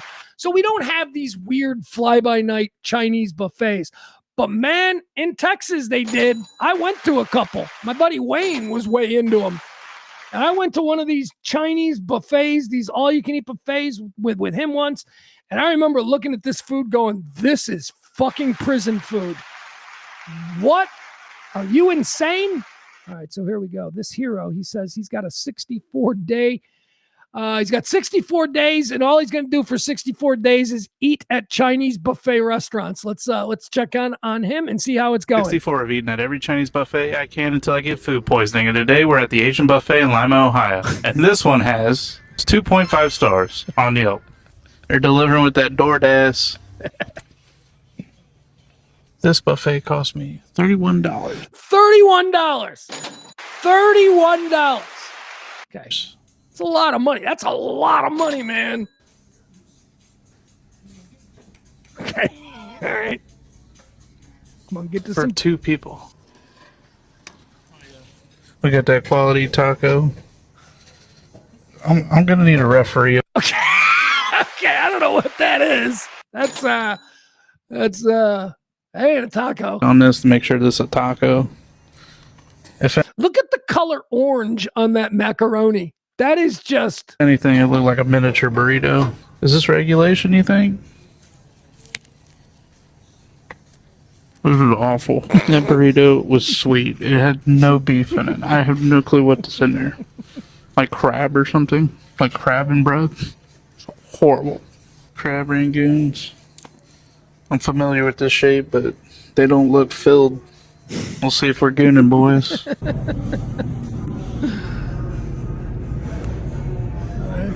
Oh yeah, they were doing fucking exorcisms in here, man. I don't even know what the fuck's going on anymore, dude. This place is stressing me the fuck out. Like, is that fucking milk or something? Like, just seeing this shit makes me not want to. Why is corn in milk? Why do they not care? They don't care at all about presentation. That looks disgusting. Just a bunch of corn in the. Oh my god. Is that fucking milk or something? Like, just seeing this shit makes me not want to do this anymore. It's just stressing me the fuck out. What is this cheese? It looks radioactive. Oh my gosh. Plate number 1. Oh god. We got the milk corn. Milk corn. Got the milk corn.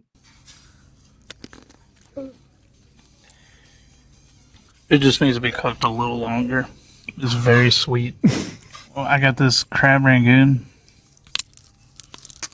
I'm gooning. Not 9 to 5, but maybe like 9 to 2. I got the cheese mussel. All right, what is a cheese mussel? What? That is clearly some kind of seafood shell, and he's under the belief that it's cheese on the shell.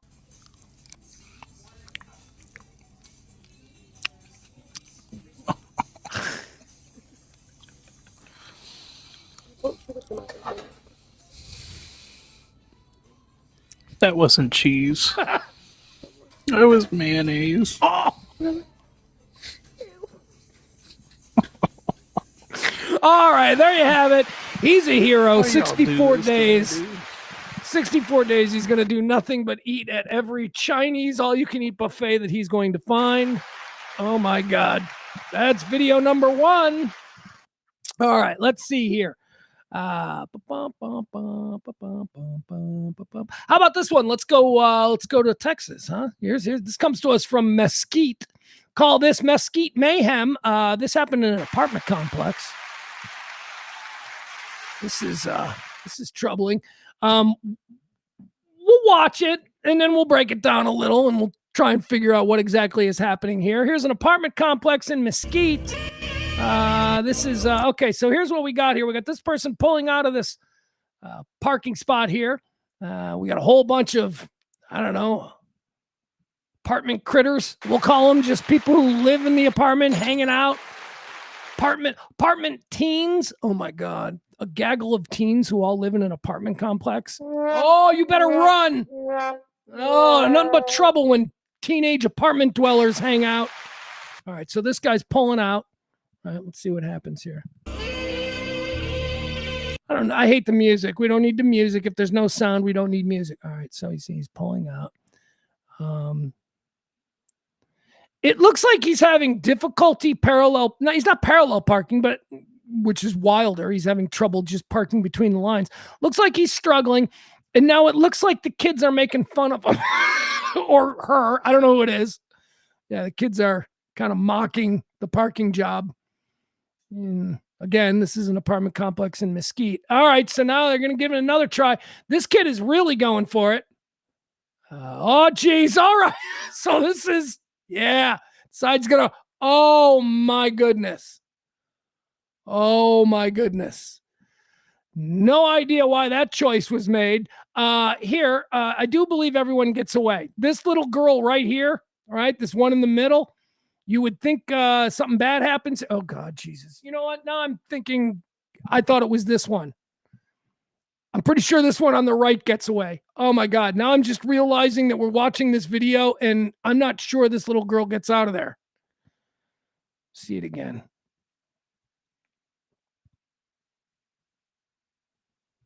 This one right here, this one's just taunting. This one doesn't have a fear in the world. Here it comes. Get out of the way. Okay, this one got out of the way. Okay, that one got hit. All right, there's the little one. All right, the little one got out of the way. And then here's the one that was in front. All right, so it looks like everybody's fine. Let's watch it again. Now we can enjoy this. Again, this comes to us from an apartment complex in Mesquite. And they're like, ha ha, you can't park, ha ha. And they're like, how dare you yell at me, little kids? And they're like, ha ha, you can't park. We're going to make fun of you. And they're like, ha ha. And he's like, fuck, I'm going to lose my shit. Okay, this decision here, I mean, this is somebody obviously that needs to be put in jail for a very long time.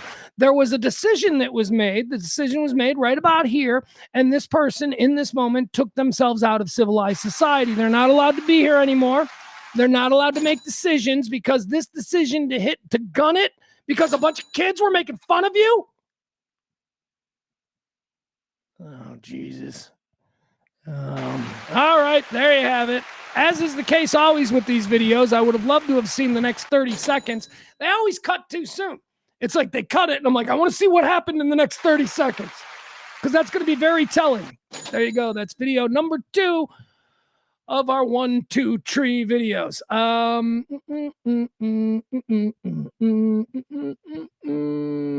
right, you know what? We'll do this. Is this?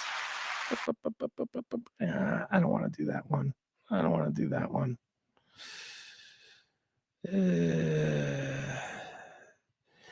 There's the third video that I have queued up here is a little bit heavy and it shouldn't be in this segment. 3 videos is usually not, and so I'm just going to move on from it. So there you have it. 3 videos. Today, just 2. All right. Now let's move on to our final thing. Let me check the chat room. I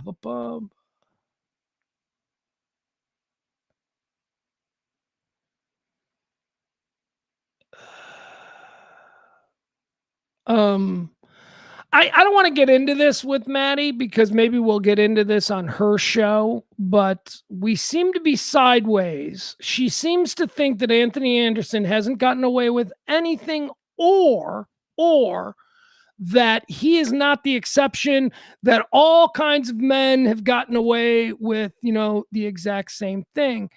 And the reason that I'm distracted by this is because she mentions my old good friend, Mario Batali. Let's talk about Mario Batali. What are you saying about Mario? Are you saying that he did these things and there was no repercussion? Because Mario Batali lost everything. Everything. What do you mean Mario Batali and Anthony Anderson are the same? I hope that's not what you're saying, because she suggested Mario Batali, a man who lost everything, and a man who I can tell you, I've been to dinner with him multiple times. I actually went to dinner with him in New Orleans once. I was down in New Orleans.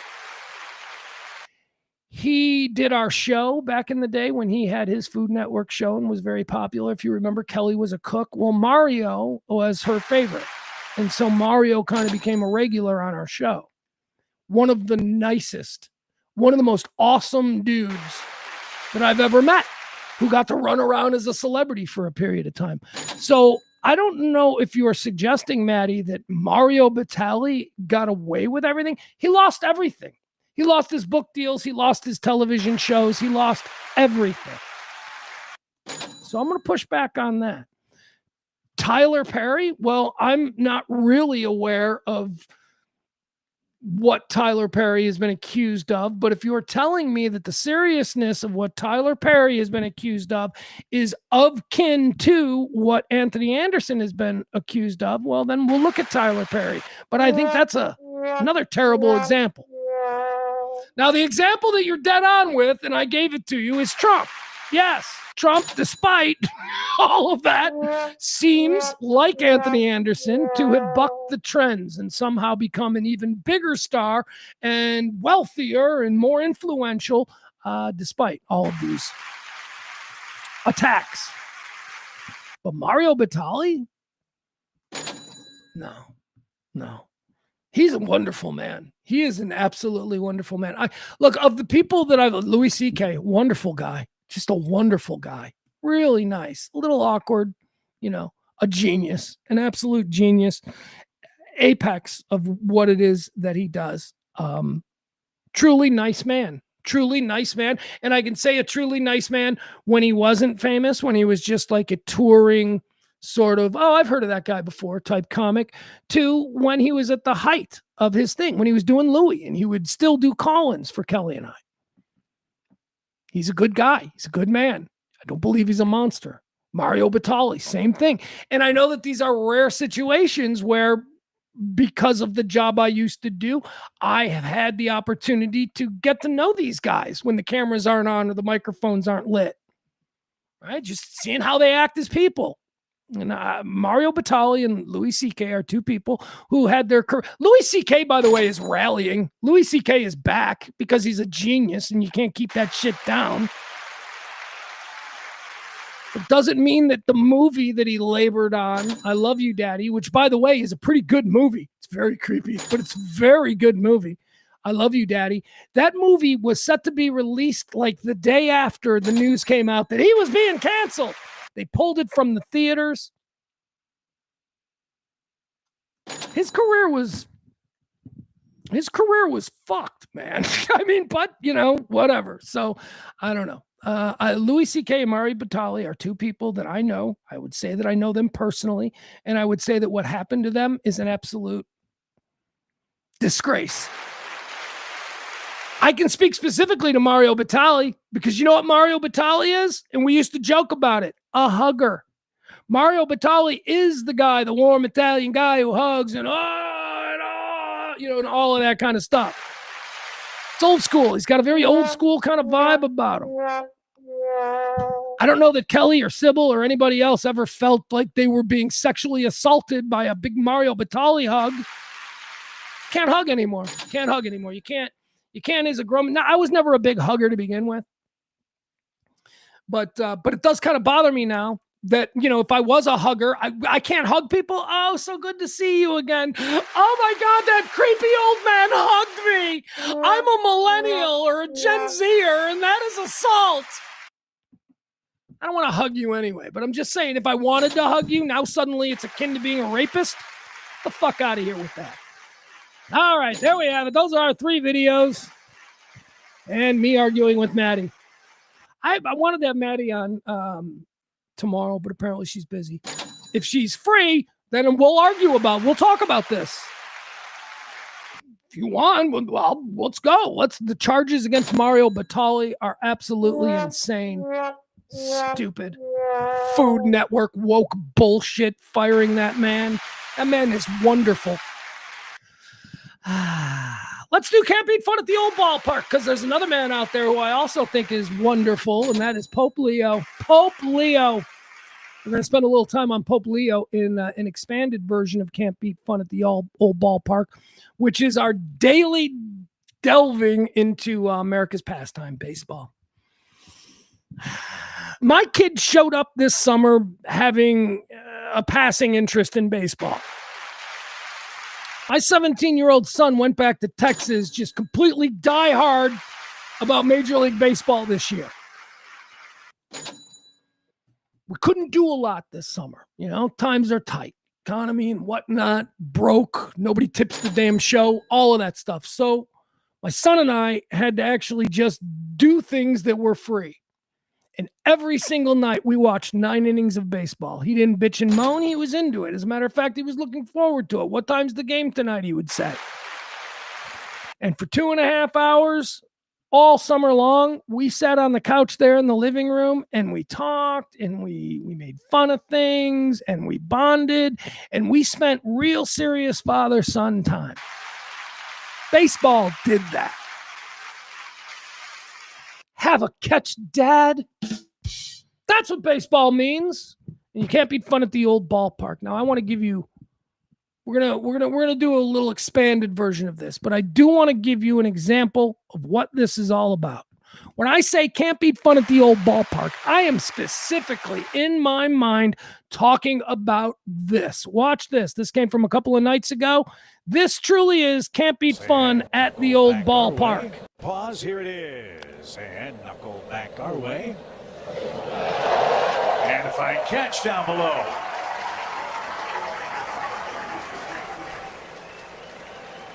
You wear a Mason Wynn shirt, jersey, you better have good hands. Can we just say, you ain't seen his face yet. Where do you see this kid's face? It's the greatest thing that has ever happened to this kid. He's at the ball game with his mom. Yeah, I don't know if Dad's in the picture or what. This kid's at the ball game with his mom. He's got his little brother there. Apparently the kid made a nice snag because the whole crowd went, oh! And now they're talking about it. This is what I'm talking about. You wear a Mason Wynn shirt, jersey, you better have good hands. Showing them off right there. Oh, Look how happy. Look at that kid, man. Yeah, I know. Pugsy's crying. Nah, those are tears of joy. He's overwhelmed with the emotions. He driving to the ball game today. He's like, man, could you imagine if I got a ball? And he got a ball. This little guy is changed forever. Yes. Good hands. Showing them off right there. Look how happy he is. There's no crying in baseball, kid. Give him a contract. That is can't beat fun at the old ballpark. That's what it's all about. All right, now I do want to show you something else though, because we had an interesting thing that happened here on the south side of Chicago, home to my Chicago White Sox, first place Chicago White Sox. So as many people know, and it really bothers Cub fans. But the Chicago White Sox have fully embraced their relationship with the leader of the Catholic Church, Pope Leo. Pope Leo is a big White Sox fan. He watches games there at the Vatican. He's following the team. He ain't tweeted about us yet. That's what we're waiting for. Waiting for the Pope to actually tweet about our baseball team, which as a Catholic is so weird because, as I always said, the Pope is not a human being. To me, raised a Catholic, and nobody who's raised Catholic. The Pope's not a human being. He's not, a tangible thing. He's a space alien. He's like basically like God himself. He's like here. He's friends with God. He knows God. He isn't anyone that anybody should ever think we could have anything in common with. I grew up a Catholic. The Pope was a space alien. Okay. Suddenly we got a Pope who eats at the same pizza places that I eat at, who loves Italian beef sandwiches, who goes to Mr. Sub, and who roots for my team, the White Sox. And to the extent that he's not just rumored to be a White Sox fan, there's actual video of him at the World Series game when he was just a priest.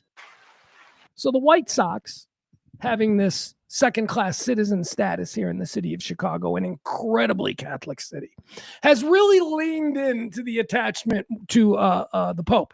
And by the way, everything that the White Sox have done, they have cleared through the Vatican. The White Sox are not trying to exploit or do anything. Everything that they have done has been approved directly by the Pope and the Vatican. So we had Pope night. We had Pope Leo night at the ballpark 2 nights ago. And it was a giveaway. They gave away the big giant Pope Leo hats. Big, big giant Pope hat with a White Sox thing. Oh my God, they're going for like $1,000.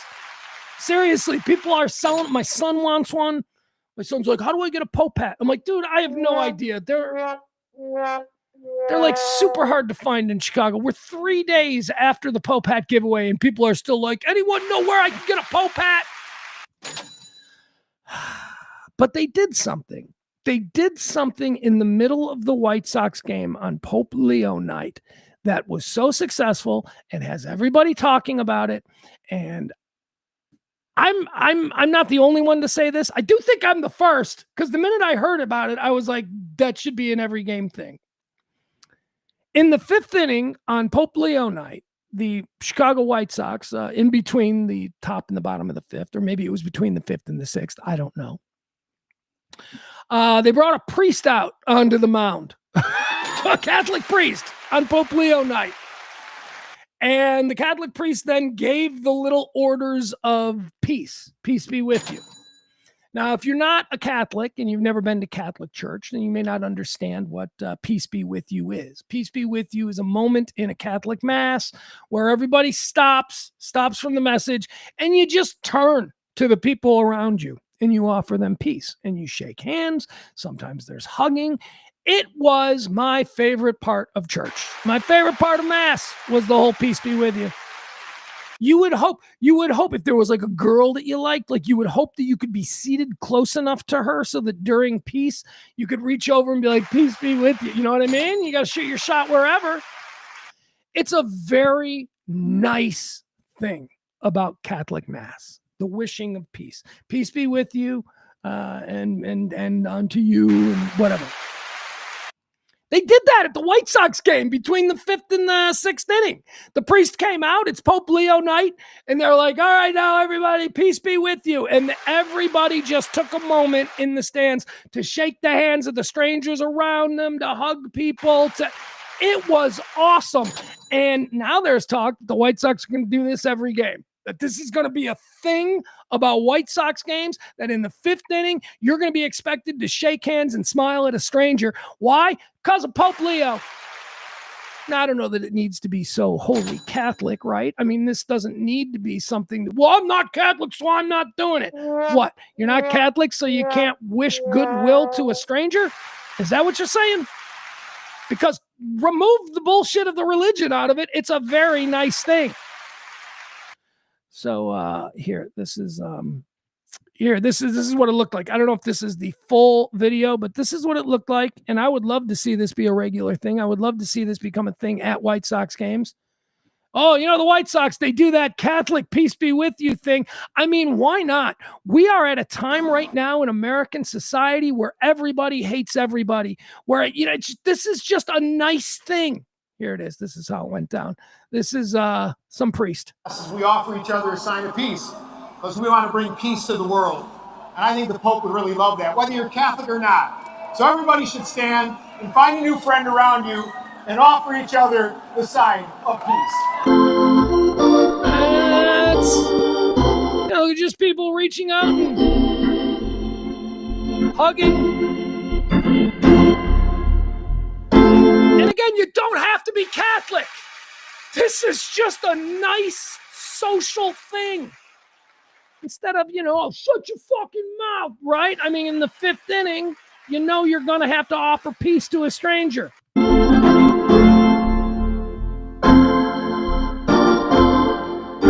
Gotta love the Pope hats, though. Gotta love those Pope hats, man. I'm telling you, I gotta get me a Pope hat. All right, there you have it. Can't beat fun at the old ballpark.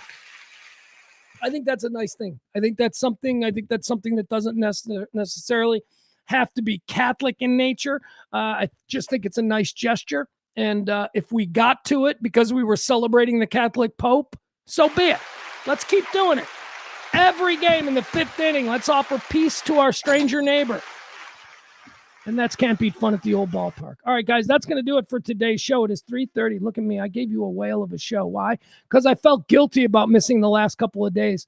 What with the poor internet and all of that. But hey, man, we hung in there today, huh? We did. We actually did okay. We didn't have any kind of problems. I am really shocked. Really shocked. All right, one more time, folks, please. I didn't hear anything go off in the tip jar today. So as I said, the show is in desperate need. When I say the show, I mean me. So tip the show, help the show out. It's August the 13th. We have $28 to the show's name. We need to be up around 500 for the month. And so obviously 28 is not good. And in fact, I mentioned the number, I usually don't mention numbers. I mentioned that number because that number is so bad that there is no way to justify continuing to do this show. So help out if you can, tip the show, drop a little something, ensure that this kind of independent, nonpartisan, right, left, middle bullshit, just normal people talking. Conversation, hot topics, current events, opinions for the everyday, normal, working class American. I love my MAGA freaks, and I love my look, you know what? I love Barney just as much as I love Maddie. I shouldn't have used Maddie because Maddie's different. Because Maddie, like I know differently. I love Barney as much as I love Adam. That ain't true. That ain't true because Adam irritates. No, I'm kidding.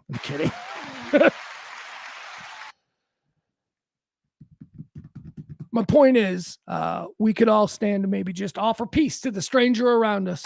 Firm handshake.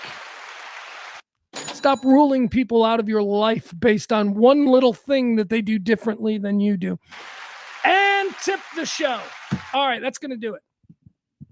Oh, no. You know what I want to mention? Oh, okay. So on tomorrow's show, I've been working on this, and there's a couple of movies that I wanted to see before I did this. But I've been working on my list of the best films of 2026 so far. I don't go to movie theaters anymore, so I have to wait, and I have to wait for movies to show up on Netflix or Amazon Prime or whatever. So I'm a little behind on some of my films, but I've compiled a list now of it's actually 7. I've got to get it down to 5, but we're going to call it my 5 best films of 2026 so far. I'll be revealing that. Just going into the weekend, movies you might want to watch. Things that I've seen, because most of these movies don't get promoted the way they used to, unless it's, Barbie, Oppenheimer, or the Odyssey or whatever. But small, normal movies that get released, they don't get promoted. And, you oftentimes have no idea that a movie even existed in theaters until it shows up on Netflix. And you're like, oh, I didn't even know this was a thing. That was really good. So I've put together a list. As I say, currently the list is at 7. I'm going to get it down to 5, but I will be unveiling my half-year mark, the best movies of 2026 so far. None of these movies I'm about to mention here, I don't mean to give this away to put it. I'm not saying they're on the list or anything, but I will say this. I watched a movie last night that I had never heard of, that was released in theaters like 3 months ago. And it was so good. It's called Pressure. Have you heard this movie, Pressure? It stars Brendan Fraser. Remember Brendan Fraser? Brendan Fraser was Encino Man, right? Brendan Fraser was sort of this like totally forgettable, he does stupid guy movies. Turns out Brendan Fraser is an amazing actor. Amazing. I mean, I guess he turned a lot of heads when he did that movie, The Whale, a couple of years ago. But at any rate, he's been in a lot of good things. If you look at Brendan Fraser's acting career, you're like, holy shit. Gods and Monsters? Gods and Monsters was excellent, where he played like a gay pool boy. Anyway, Brendan Fraser in the film Pressure stars as General Dwight D. Eisenhower. And it concerns Dwight Eisenhower's decision to go forward with D-Day, despite weather reports that were saying it was going to be a monsoon and all of that. It's called Pressure. It is really good. It was really good. He was so good. Brendan Fraser was really good. Andrew Scott, is that the name? I don't know. He played like this British meteorologist. He's the real star of it. I think it's Andrew Scott. He was tremendous. Absolutely terrific. Good movie. I think this is a man's movie. If you like the World War II, if you like the Ike storyline stuff, so it's called Pressure. It's called Pressure. You know, again, I'm not trying to tip my hand as to whether or not that's going to make my top 5 list of the best movies so far for 2026, but it is definitely something I enjoyed. So if you like that kind of thing, Pressure, Eisenhower, and the decision to go or no go on D-Day. It was very good. The other one that I started to watch last night that I got about a half hour into, and I got to tell you, I'm entertained so far. I am definitely entertained. I expect to watch the rest of it tonight if I don't fall asleep while watching it. But that is Michael, the Michael Jackson biography. That was it a flop? I don't know. It's just kind of like I heard like the movie Michael, and then whatever. All of a sudden it's on whatever platform I'm watching it on. Like, so was it not a box office hit, or was it a box office hit? And I just don't even notice box office hits anymore. I don't know. But I liked it. I liked it. I was enjoying Michael, the story of Michael Jackson. And who is it? Is it his nephew, Jafar Jackson, who is playing Michael? Pretty good. I got to be honest with you. I'm watching this and I'm like, holy shit. Especially like 1980 off the wall version of Michael Jackson just before Thriller. Man, he's nailing him. And by that, I mean Michael Jackson before the nose job. He's just nailing that. Anyway, it's pretty good. Pretty good. I'm going to watch the rest of it. I didn't finish the whole thing, but I got about an hour into it last night and I decided, all right, I'll watch the rest of this on Thursday night. Guys, that's going to do it. I love you all. You're all the best. We gather here every day since 2021, around about noon, so that you can listen to me spew my nonsense. I do appreciate it. I guess that's it. Okay. So I want you to be cool. I want you to not be a dick. I want you to be, the next time you want to tell somebody what for, just shut your mouth and go about your business. Nobody cares. It's not that important. But most importantly, what do I always say? I want you to stay neighborly.